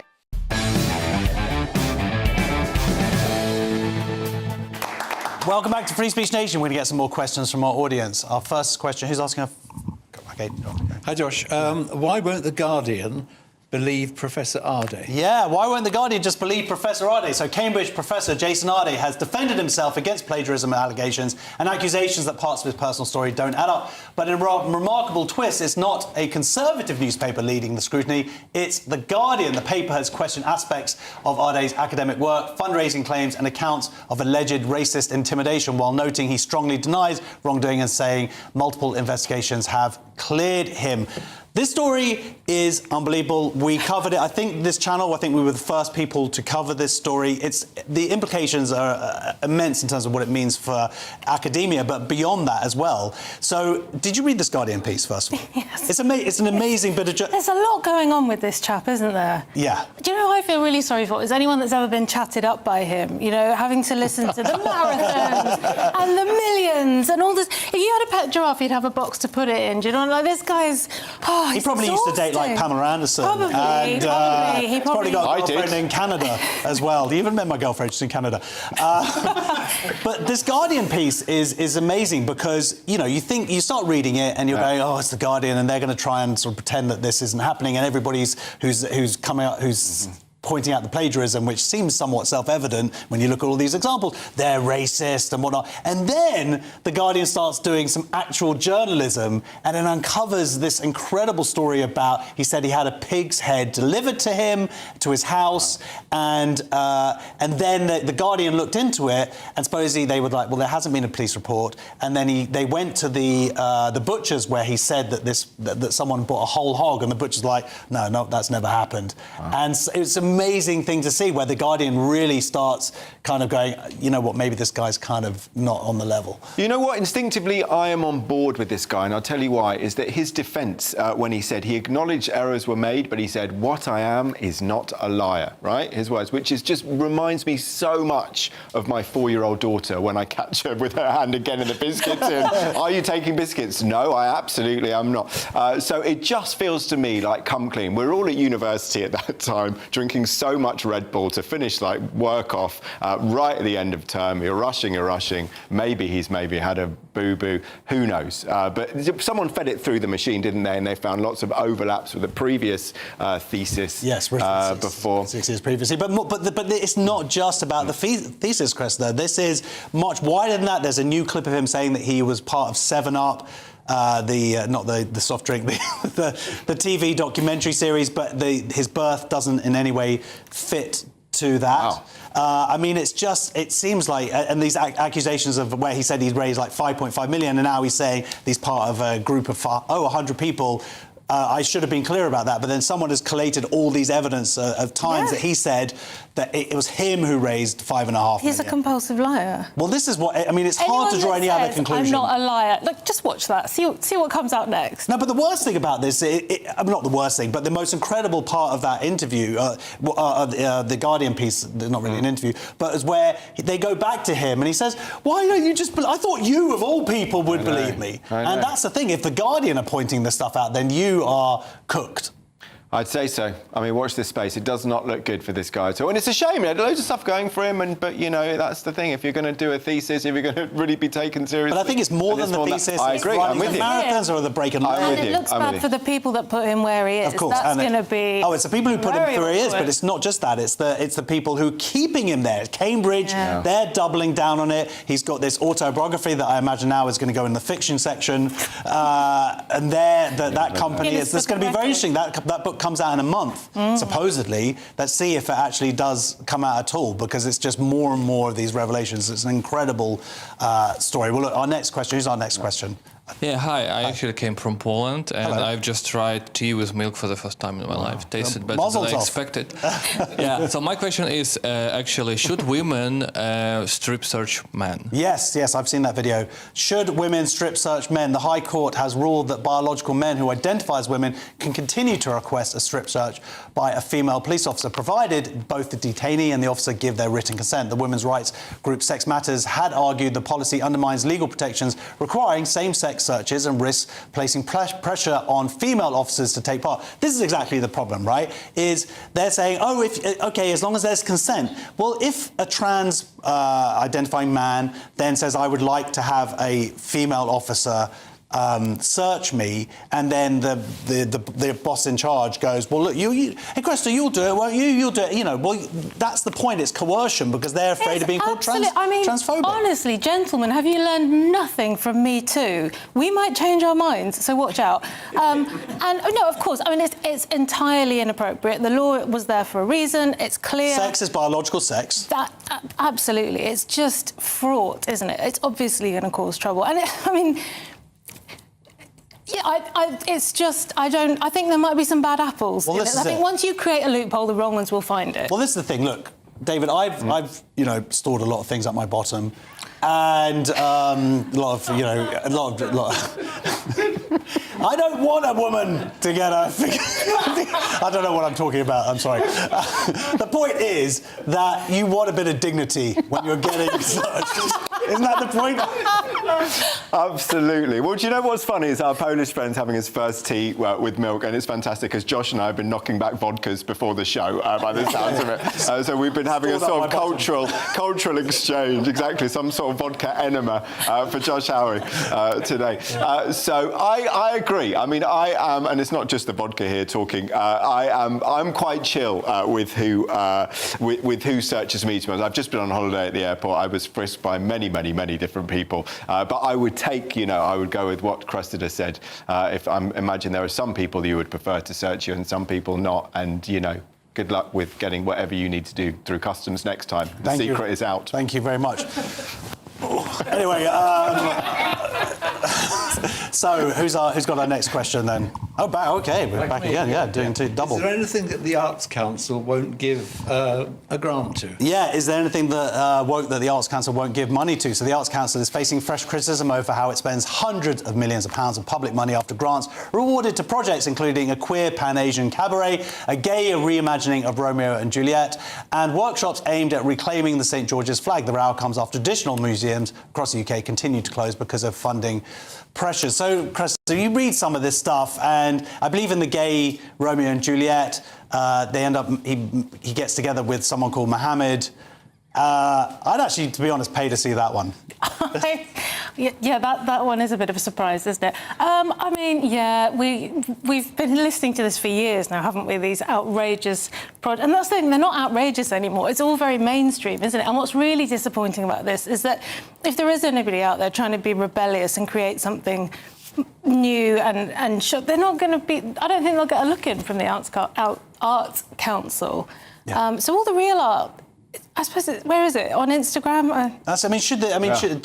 David Ulroy-Bott, who comes on the show, he would argue that there shouldn't be an Arts Council, that when the state sponsors, then it goes to projects which fit their ideological narrative. Well, this is the stress, isn't it? I think it's reasonable to have the Arts Council doing it, but it just needs to be represented by all different sorts of people, those who are, going to be particularly left, particularly right, insertion types as well. I mean, all different types, I would have said, we should be represented by the Arts Council if it's going to be as progressive as it, maintains that it is. Good luck to them. Well, an Arts Council England spokesman said, we support a wide range of artists and organisations to produce work that caters to the broad interest, tastes, voices and experiences of people across the country. Projects can often explore different issues through their work, including social and political subjects. Final, very quick question. Who is asking that? Should female chess players be allowed to play without men? This is a really interesting story. Should female chess players be allowed to play without men? So the UK's only all-female chess team says it's being punished for its success after earning promotion to the top division. The thing is, in this division, you have to have a mixed-sex team. There has to be one member at least from the opposite sex. So this is all women. They've got to this top division, and now they're saying you need to put a bloke in there. They've got to have a token. Well, the feminists... Well, you're the token woman. What do you think? Thank you, Josh. Thank you.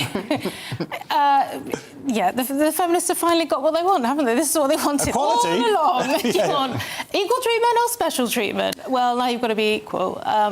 It's a bit of a weird rule, isn't it? You have to have... Well, it's to encourage female chess players to say that they would just assume that all chess teams are mostly men, and you've got to put a woman in. That's hilarious, isn't it? 10 blokes playing chess. They have to find some reluctant woman who doesn't want to play chess. Is that what they pictured this would? Yeah, and then guess what?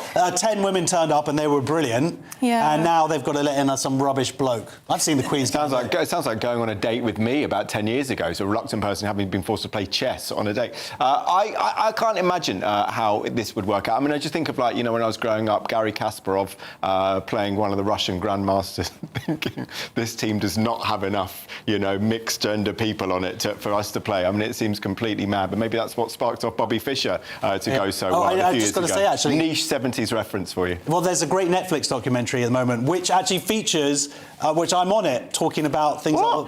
Yeah. What's that got to do with chess? Well, it's a chess documentary. It's all about this female chess player. Oh, no, it's about the guy cheating with the stuff on... Anyway, let's go. Right, before we get to the break, make sure you get your tickets to join us for a day to celebrate Britain. Here at GB News, we made a promise to tell your stories. And on the 6th of August, we're marking 5 years of doing exactly that. Celebrate with us by having your say. Join in the debates live on TV and radio. And meeting your favourite presenters across the country, from Leeds to Aberdeen, from Belfast to Barry Island. Plus, join me in Essex for our biggest live show of the year. Scan the QR code or visit gbnews.com/celebrate. Terms and conditions apply. Don't miss out on that opportunity. Just a few hours remaining to grab your ticket. For more information, scan the QR code on screen or go to gbnews.com/celebrate. Next on Free Speech Nation, Boy George has faced backlash over his new song defending Jews and Israel and being for peace. Journalist Jonathan Sacerdoti joins me to discuss it, as well as the Oxford Union debate over Islam that has gone viral this week. You do not want to miss this. See you in a couple of minutes.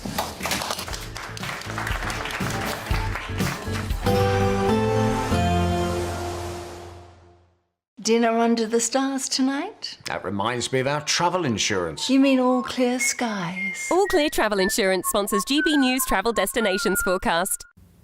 Hi there. The hot, sunny and dry theme continues across most of the Mediterranean through the next few days. There will be a few isolated thunderstorms, particularly for Portugal on Monday, but elsewhere across the Mediterranean, barely a cloud in the sky for many coastal regions, and it will feel very hot in that strong August sunshine. Temperatures comfortably into the 30s and approaching 40 degrees Celsius in the hottest spots.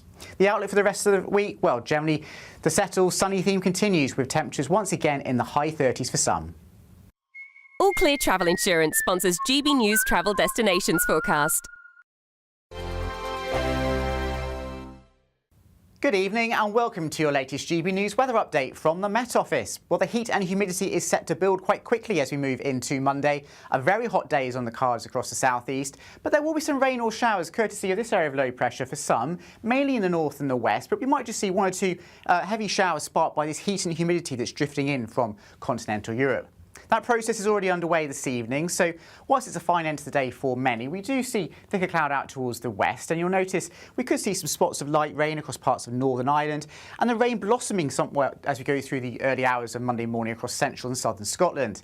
Here it won't be a particularly warm night, but across England and Wales it will turn increasingly humid, with lows perhaps not falling much below 17 or 18 degrees Celsius in some of our larger urban areas in the south. Now, after that warm and humid night, it will quickly turn pretty hot as we go into Monday. The strong August sunshine really quickly lifting those temperatures.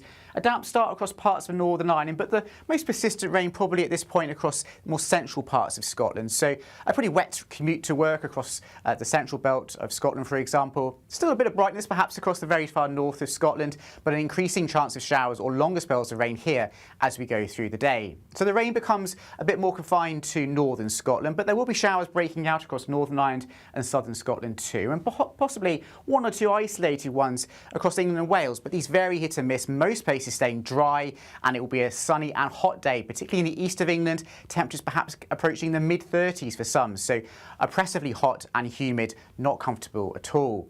A few scattered showers and thunderstorms overnight and into Tuesday, possibly even in the southeast of England, but for most, Tuesday will be a cloudier and slightly cooler day, a greater chance of catching a shower, and some longer spells of rain across the north of Scotland where it will be quite windy. Through Wednesday, again a changeable day with sunny spells and scattered showers, temperatures trending downwards as we go through the week, returning to average. Join me, Nana Akwe, for an informative, interactive news programme with a difference. It's fun. No, he didn't say that, Dave. I'm so surprised. I think there's an element of truth to that. Join me from 3 p.m. every weekend, only on GB News, Britain's news channel. Some people enjoy lazy Sunday mornings, but not me. What's the truth of the matter? So that's a very live question. Would you support him if he waters down these plans? Before the spin sets in, I'll be getting to the truth. This is personal. No soft questions, no easy answers. It's one thing if the state has rules in this country. It's another thing whether the police and others actually police them. Setting the agenda and holding those in power to account. You can't really blame her if the system is set up this way. You will not want to miss it, trust me. The Camilla Tominey Show, Sundays from 9:30, only on GB News.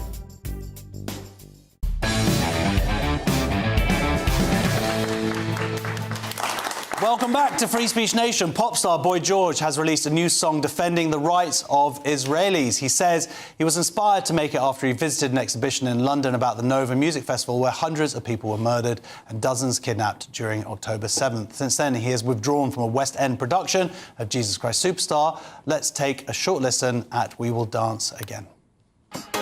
You never mentioned October 7. Young girls raped against trees, murdered brutally for the crime of dancing. You condemn the Jews with selective memory. Musicians holding flags, mouthing like sheep. Propaganda fueled by the internet. It feels so weak, but trust me, we will dance again. Well, we're going to be discussing this with the writer and broadcaster and reggae superfan Jonathan Sacerdoti. I saw you dancing along to that. I think I preferred Boy George before his AI reggae phase. Oh, really? Yeah. I think it's a bit of a tune. And also, I cannot disagree with the lyrics. I mean, it's emotional, frankly, when you listen to it and you think about the hatred that's been put out there over the last couple of years towards Israel, towards Jews. It's nice to see a song bit of creativity that actually sets the record straight. Look, I very much agree with the sentiment that's expressed in the song, and I think what's interesting about it is, on the one hand, when so many other celebrities and so-called artists and actors and singers have come out over the last 3 years in particular, but for many years, to be viciously anti-Israel or what they would describe as pro-Palestinian, I've often thought that artists and creatives who are meant to make music for us to listen to at the gym or to go and party to probably ought to not talk about complex geopolitical issues as much. And the same, for example, applies to people like Gary Lineker, the footballer and football commentator. So then when somebody does it, and I agree with what they say, I do still think to myself, well, does it matter if Boy George is on this side or that side? The difference here, though, I think when I've listened to it is that there's nothing hateful in this song. In the lyrics of this song, actually, what he's done is try to redress a great injustice that has happened, which has seen Jews around the world actually targeted for prejudice and attack, even for killing, and it's been fueled by all of this anti-Israel distortion, all the lies, for example, the genocide slur. And I think that this song is trying to redress that in still a fairly even-handed way. And when he's spoken about it afterwards, he said, you know, I'm not quoting directly, but he's very saddened by deaths during war. And, anybody is, but that's the point. It's a war. Yeah. I get your point about creatives writing about stuff they don't know. It seems like he does know about this stuff. He's one of the few creative people in the music industry, you know, non-Jewish, who went along to the Nova Festival, which was, unfortunately, it's finished now, but it was an incredibly moving exhibition. What's happened, though, in the reaction to him standing with Israel, standing with Jews, I mean, it's cost him friends, it's cost him his performance in Jesus Christ Superstar. He's now, I believe, he's separated now from his manager, his record company, who won't bring it out. I mean, there's a cost to standing up with Jews, right? You know what, there's always, as he said, actually, and again, I've admired his reaction to this. He's not somebody I particularly know a lot about other than, you know, having heard of him and knowing his music from way back.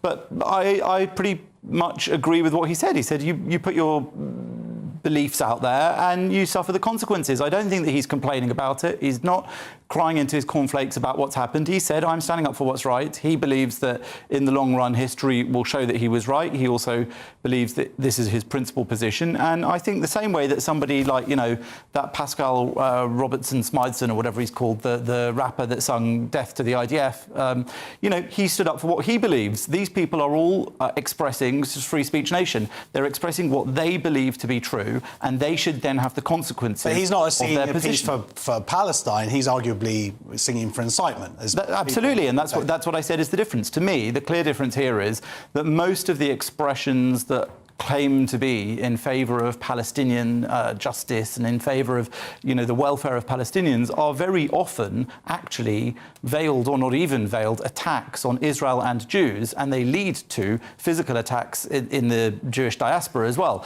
And I don't think that this song could be accused of doing that in reverse. I don't think it literally calls speech. What's interesting is that Boy George is someone who I personally and many other people in the gender critical debate have had very... Likewise, I think I've had had disagreements with him on Instagram about that. You kind of go, well, you know what? Here's a person that I believe that they're totally wrong on this, but I believe they're totally that's what I'm saying. that. It is absolutely his right as an artist, as a creative, to express what he wants to in his music. I hope he does a proper version of his song himself. I at first thought he just shared an AI song that someone had sent him, and now I think he's going to re-record it himself and release it. He really wants to stand by this song. So I do think he's taking a principled position. I think that anyone who thinks that he should be cancelled for it, well, I don't think he should be. I don't think it's hateful or dangerous what he's saying, even if they disagree with it. Absolutely. Well, look, let's talk about your Oxford Union speech, which you came on after you'd actually made the speech a while ago, but now it's finally out there and it's gone viral online. There's a few elements that I find particularly interesting, but I just want to talk about one of the elements where there was this kind of the person who runs the Oxford Union it was almost a threat of violence, where it was like, well, look, we're protecting you, we're allowing you to come here because there are people outside the door who want to commit violence against you, and sort of almost prove the point. Yes, so it wasn't the president, it was one of the other students who's involved in running the Oxford Union. They had two student speakers on that side opposing us. One of them was this first Palestinian Muslim president who'd come up with the whole thing, and the other one was, I think she said, a South Asian Muslim herself. And she looked over to Tommy Robinson, who was also speaking for the motion, and said, Tommy, there's a riot outside. If it wasn't for the generosity and protection of the Muslim president and the mostly South Asian Executive Committee of the Union, you would literally be cooked. So this is a threat of violence. It's kind of mafia-like. It's actually like, you should be grateful for our protection, but it's protection from the very thing that you can't criticise without threats of death. And I think that really proved, actually, the opposite point to the one she was hoping to make. Well, we've got a very quick clip of your speech. Can you give examples from the scripture that would point to the actions of any of these specific people? I don't need to give you those examples, because all of these men who slaughtered Westerners, who slaughtered other Muslims, gave their quotes from your holy book. On September the 11th, 2001, 19 hijackers cried Allahu Akbar as they murdered nearly 3,000 people in the name of Islam, flying planes into the Twin Towers. I'd highly recommend people watch the entire debate is very interesting to see the different people's positions. Were you scared to be up there to be talking about Islam? I always say when people ask me this question that I'm much more scared about what happens if we don't discuss these things, if we don't debate them in a respectful but powerful and forceful way. I think we need to all speak honestly about these problems, and we need to remember that we're speaking with other human beings, so we should be respectful of each other. But there are things that need to be discussed. I think that debate was a very important moment where we discussed many of them, and I do hope that people can watch it, because that's why people like me go and do these debates. It's so that we can start a wider debate in the nation and around the world. And I do think that I said a lot of things in that speech which I believe should be discussed more broadly. OK, well, look, big round of applause, please. Jonathan Sacerdoti. Next on Free Speech Nation, Christopher Nolan's new epic, The Odyssey, has divided opinion. It's either going to clean up at the Oscars, or it's horribly inaccurate, or it's both. We're going to speak about this in a couple of minutes. See them.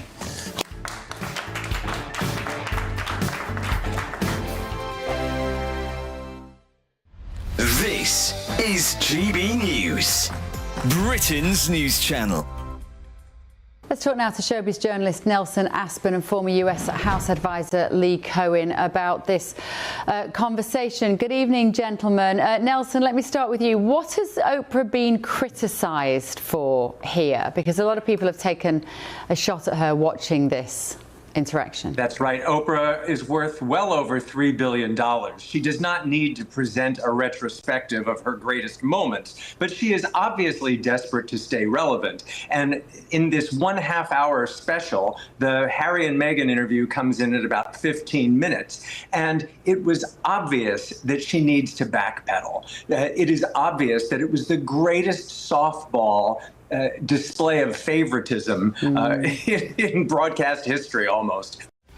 GB News, the People's Channel. This is GB News, Britain's news channel. Temperatures are set to soar again next week as heat health alerts remain in place across large parts of England. So my favourite meteorologist to talk to ever in life is John Ketley.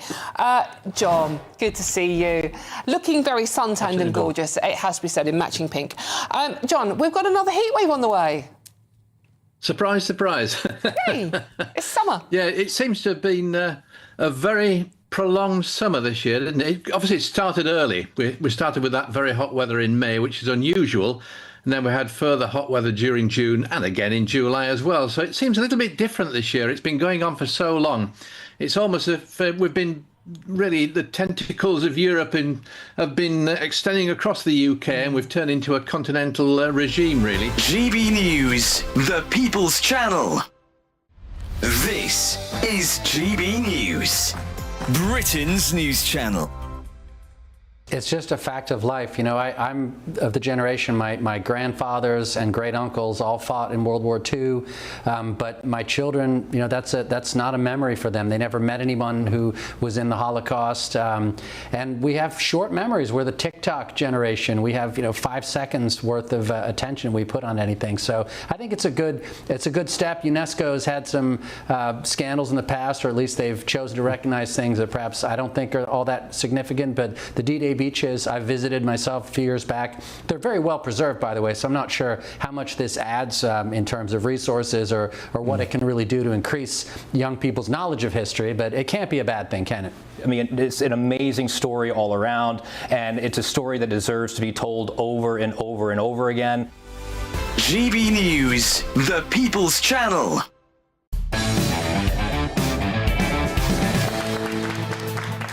Welcome back to Free Speech Nation. The release of Christopher Nolan's new movie has got the world excited about Hollywood films once again. The Odyssey is an adaptation of Homer's ancient Greek epic poem of the same name.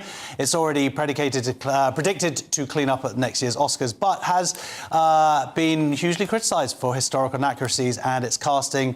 And we're going to find out now what an actual movie critic thinks of it. Please, a big round of applause. Dominic Green, British historian, critic and journalist. You finally got to see it, right? I thought it was wonderful. I stayed awake all the way through, which is my baseline That's test. long. It's about 16 hours. It felt like the whole 12th century BC was being replayed before my eyes, but it was gripping from start to finish. So what do you think about all these accusations that came through in terms of the plotting being different from the original, but also just the casting, the dialogue? There has been a lot of criticism. There has, but the thing is, the Odyssey has always been changed. I mean, the Romans rewrote it as the Aeneid. People have done various different versions, and whenever we've had swords and sandals epics, and this is really what it is, it's a classic old-time Hollywood film done for our age, there's always been this woke casting, as we now would call it. But to have Lupita Nyong'o in the role of basically being a possession who is being traded about, I think it's very evocative to put a black actress in that position. Well, I think that's how they were treated. Well, you know what? In the Bronze Age. I've seen that argument online, and I do agree with it. I have a greater issue then with some of the other casting, because you have like his first mate is Asian Indian. I think you have someone who's Chinese or on the ship as well. That stuff then I find much more distracting because it doesn't seem to fit with what I would agree with. I can agree with that. I mean, the other thing is that it isn't historically accurate in just about any way. I mean, people saying that the helmets are like the Romans had and the ships kind of Viking.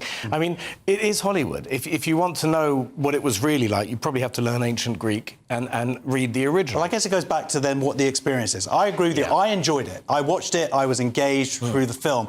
But for me, it feels like those criticisms are the things that took me out of it. So it was like, he's such a great filmmaker that it worked despite all of that. And there's a lot of criticism about Elliot Page, who is a biological female, portraying a sort of young male warrior.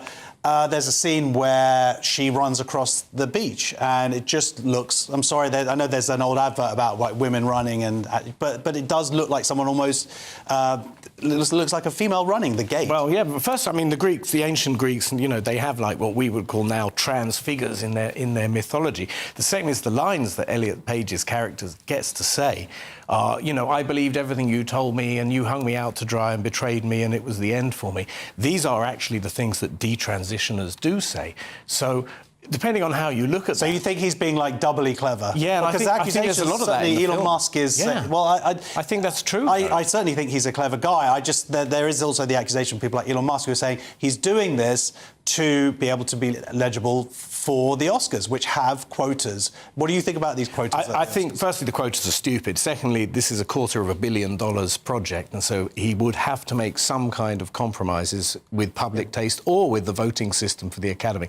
It is a movie, after all. It's not an academic production where he can do it on his own terms. I'm afraid that is all true, and it does spoil the experience here or there. But genuinely speaking, it's amazing. And as for if there is a political message in it, it's probably the one, and I don't want to spoil it, but everyone knows what happens at the end. He gets home. He does get home. But there's also this sense of, Anne Hathaway talking about the end of a civilization because it's lost its way, which is a theme in Oppenheimer. There's a sense of warning what happens when less sophisticated, violent people turn up. And a society is incoherent and doesn't know what it's about. That, to me, seemed a very sharp political So you think that Chris Nolan might be a reform supporter? I think with a small r, certainly. Yeah, I do. So, the thing is, if it wins lots of Oscars, it's obviously doing very well financially. Yeah. There's this idea that Hollywood will go, oh, well, this is great. Look, this is what the audience want. They want this kind of casting. They want and some of those, the worst elements of the film will be what they latch onto. Well, we've already got that en masse, massive production of those worst elements. The alternative is, for the optimists, Hollywood might say, oh, we'll give people like this a chance just to make great films of the kind that the public has never stopped wanting, which is great epic stories about, Western civilization in swords and sandals. Well, absolutely. And I think the other thing is that this will encourage people to seek out the original, hopefully, and I think it's a great film as well, with issues. Anyway, big round of applause, please. Dominic Green, British historian, critic and journalist. Thank you for joining me for Free Speech Nation. This is the week when Zach Polanski refused to apologise to Nigel Farage. A court allowed our children to be experimented on, and Hollywood returned to woke. Thank you to my panel. Thank you to all of my guests. Stay tuned for the brilliant Alex Armstrong tonight. That's next. He's going to tell you what's coming up on his show. Thank you very much, Josh. Wow, I've got a massive show for you tonight. An activist who has basically had the thought police knock on her door is going to be joining me live here in the studio. We've also got some breaking news to bring you just the next few minutes, so trust me, you're not going to want to miss that one. On top of that as well, a lot of other stories today. What about this Reform Restore Pact? We're going to have a head-to-head on that and so much more. Trust me, you will not want to miss this show tonight. See you in just a tick.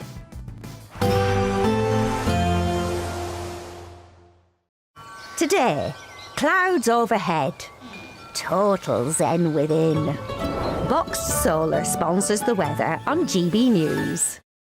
Good evening and welcome to your latest GB News weather update from the Met Office. Well, the heat and humidity is set to build quite quickly as we move into Monday. A very hot day is on the cards across the southeast, but there will be some rain or showers courtesy of this area of low pressure for some, mainly in the north and the west, but we might just see one or two heavy showers sparked by this heat and humidity that's drifting in from continental Europe.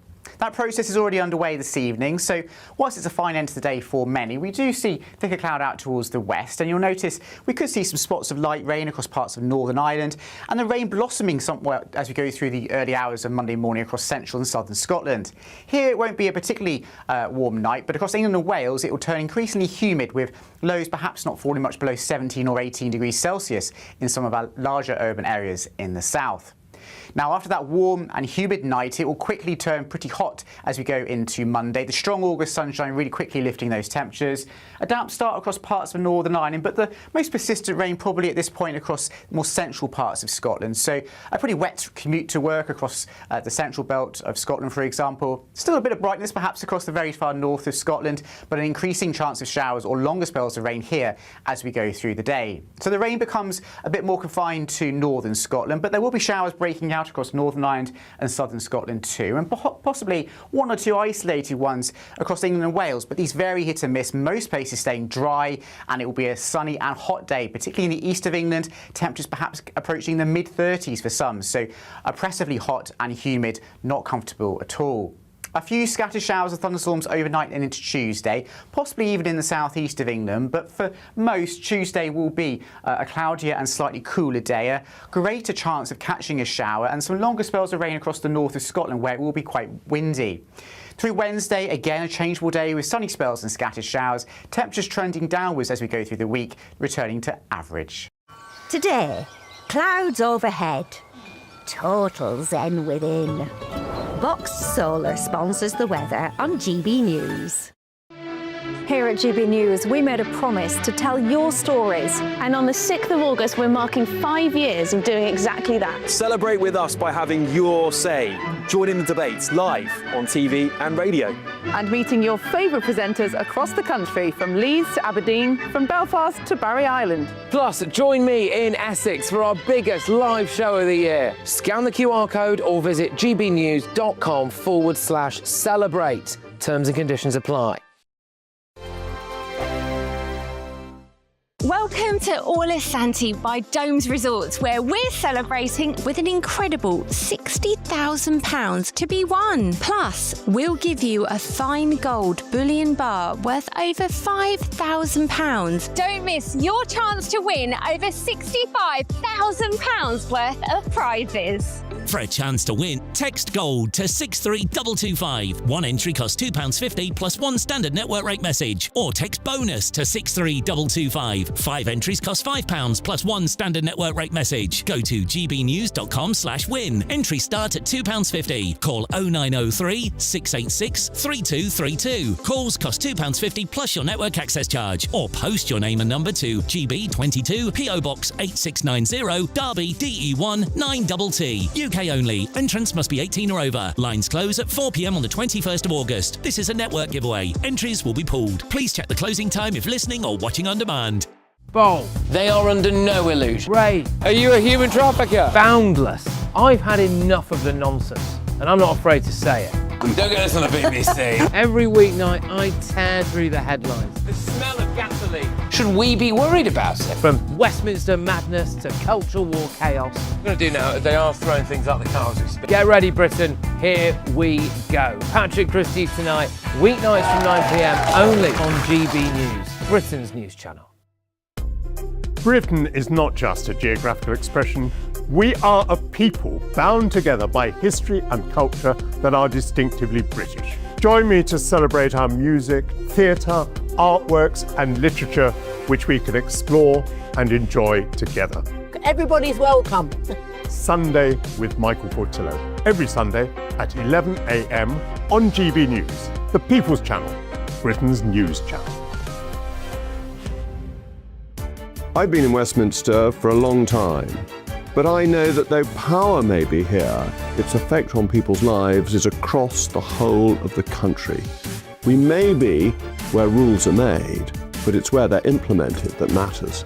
Join me, Jacob Rees-Mogg, for forthright and frank discussion on where Britain has come from, where it's going, and where it will end up. That's State of the Nation, Monday to Thursday, 8 to 9 o'clock. Vox Populi, Vox Dei.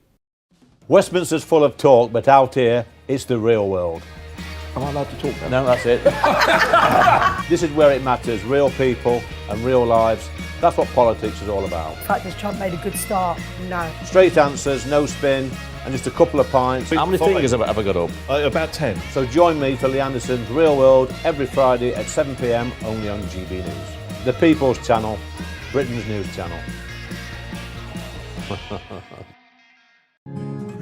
The GB News audience is different, it's unique, because they see through the nonsense. We want to debate with each other, we want to listen and maybe learn. We have a chat.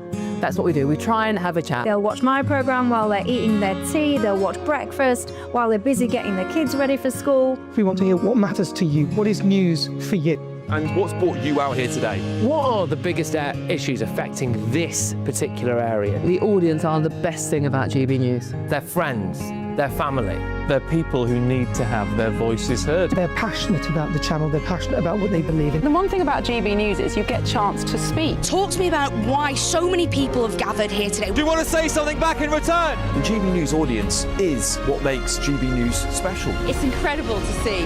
They shape our programmes, they shape our output, and they shape our channel. That's what makes us the fearless champion of Britain.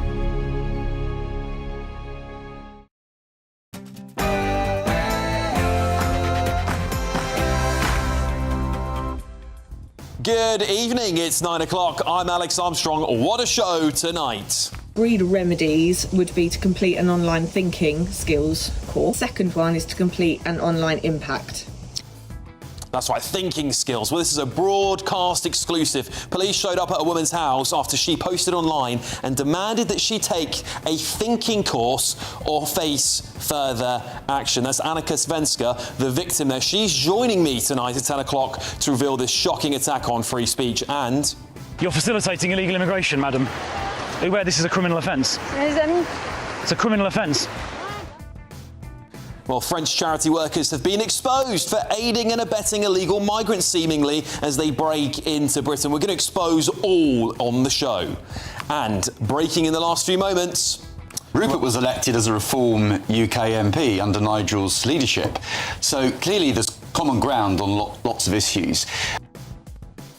Well, apparently tonight, Reform UK wants to launch the largest military operation in the English Channel since World War II. That is to stop the small boat arrivals from France. Also, Rupert Lowe has offered negotiations with Reform UK. Some think it's going to reunite the right, should we say, but others are a little bit more suspicious. My guests indeed are going to go head to head, not my head. Plus, another sickening betrayal of our veterans. Ministers have been accused of launching a stealth clawback of their pensions. And have you heard the story of Shakespeare, a hero who falls for a Muslim man named Muhammad at a rave in Croydon? I'm going to tell you all about this woke, taxpayer-funded projects that your money is being spent on. It is bonkers.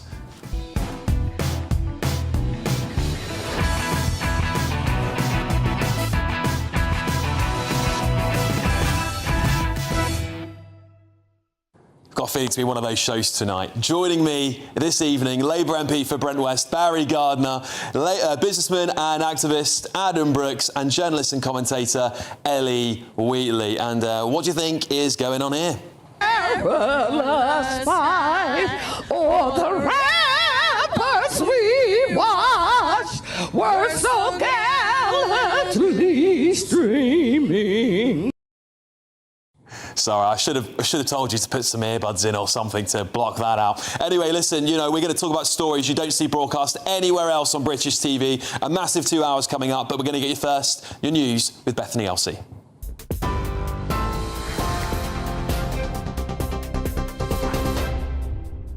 Alex, thank you. Your top stories from the GB newsroom at 9:02. The Prime Minister has vowed to be relentless in tackling the number of migrants crossing the English Channel. It's as more than 2,000 have made the journey in small boats since Andy Burnham entered Downing Street. The total for the year so far is more than 40% lower than the same period last year, but the Prime Minister says there's still a lot more to do. We're just going to be relentless. People want to see this issue addressed. I heard that on the doorsteps in Makerfield. But we also need to build a system that offers safe routes for people as well, because that also takes away the selling point of the gangs. So on every level, we've got to come at this, but crucially, increasing the enforcement activity. So there's been a doubling of enforcement officers through the National Crime Agency. 2 helicopters have collided mid-air in Greece while helping to tackle severe wildfires. 2 people on board one of the helicopters, a Danish and a Greek national, died in the crash, while another Greek and a British national were pulled from the other aircraft alive. More than 100 homes northwest of Athens have been destroyed, with surrounding villages being evacuated. Meanwhile, officials on the island of Kefalonia say the region is facing a critical night as fire crews battle to bring wildfires there under control. A 26-year-old man has been arrested following the death of a Scottish woman whose body was found inside a suitcase in Greece. 38-year-old Elizabeth Jane Ross was found by a homeless man in a derelict building in Athens last month. She's believed to have died between 5 and 7 days before she was found, and it's understood the suspect used her phone and accessed her bank account in that time. Cleveland police have admitted they failed to arrest a repeated child abuser despite a warrant being issued 18 months before he sexually assaulted and murdered his girlfriend's daughter. A warrant was issued for Harrison Simpson after he failed to attend court, and the force said it made multiple inquiries and attempts to arrest him, but they failed. 2-year-old Isabel Welsh suffered from weeks of abuse, including 21 broken bones, before she collapsed at her home in Teesside in September. Simpson and Isabel's mother, Alexandra Walker, were convicted of murder and child cruelty earlier this week. And officials in Russia say an explosion outside a restaurant near the centre of Moscow was a so-called brutal act of terrorism. 3 people were killed and at least 20 others injured when the homemade bomb was detonated. There are unconfirmed reports a Russian military commander may have been the intended target but was unharmed, with other speculation that the attack could be linked to the war in Ukraine. You're up to date for now. Let's get back to Alex. You can now watch GB News live across the United States of America and the world on Truth Plus. Scan the QR code to find out more, or visit gbnews.com/truth.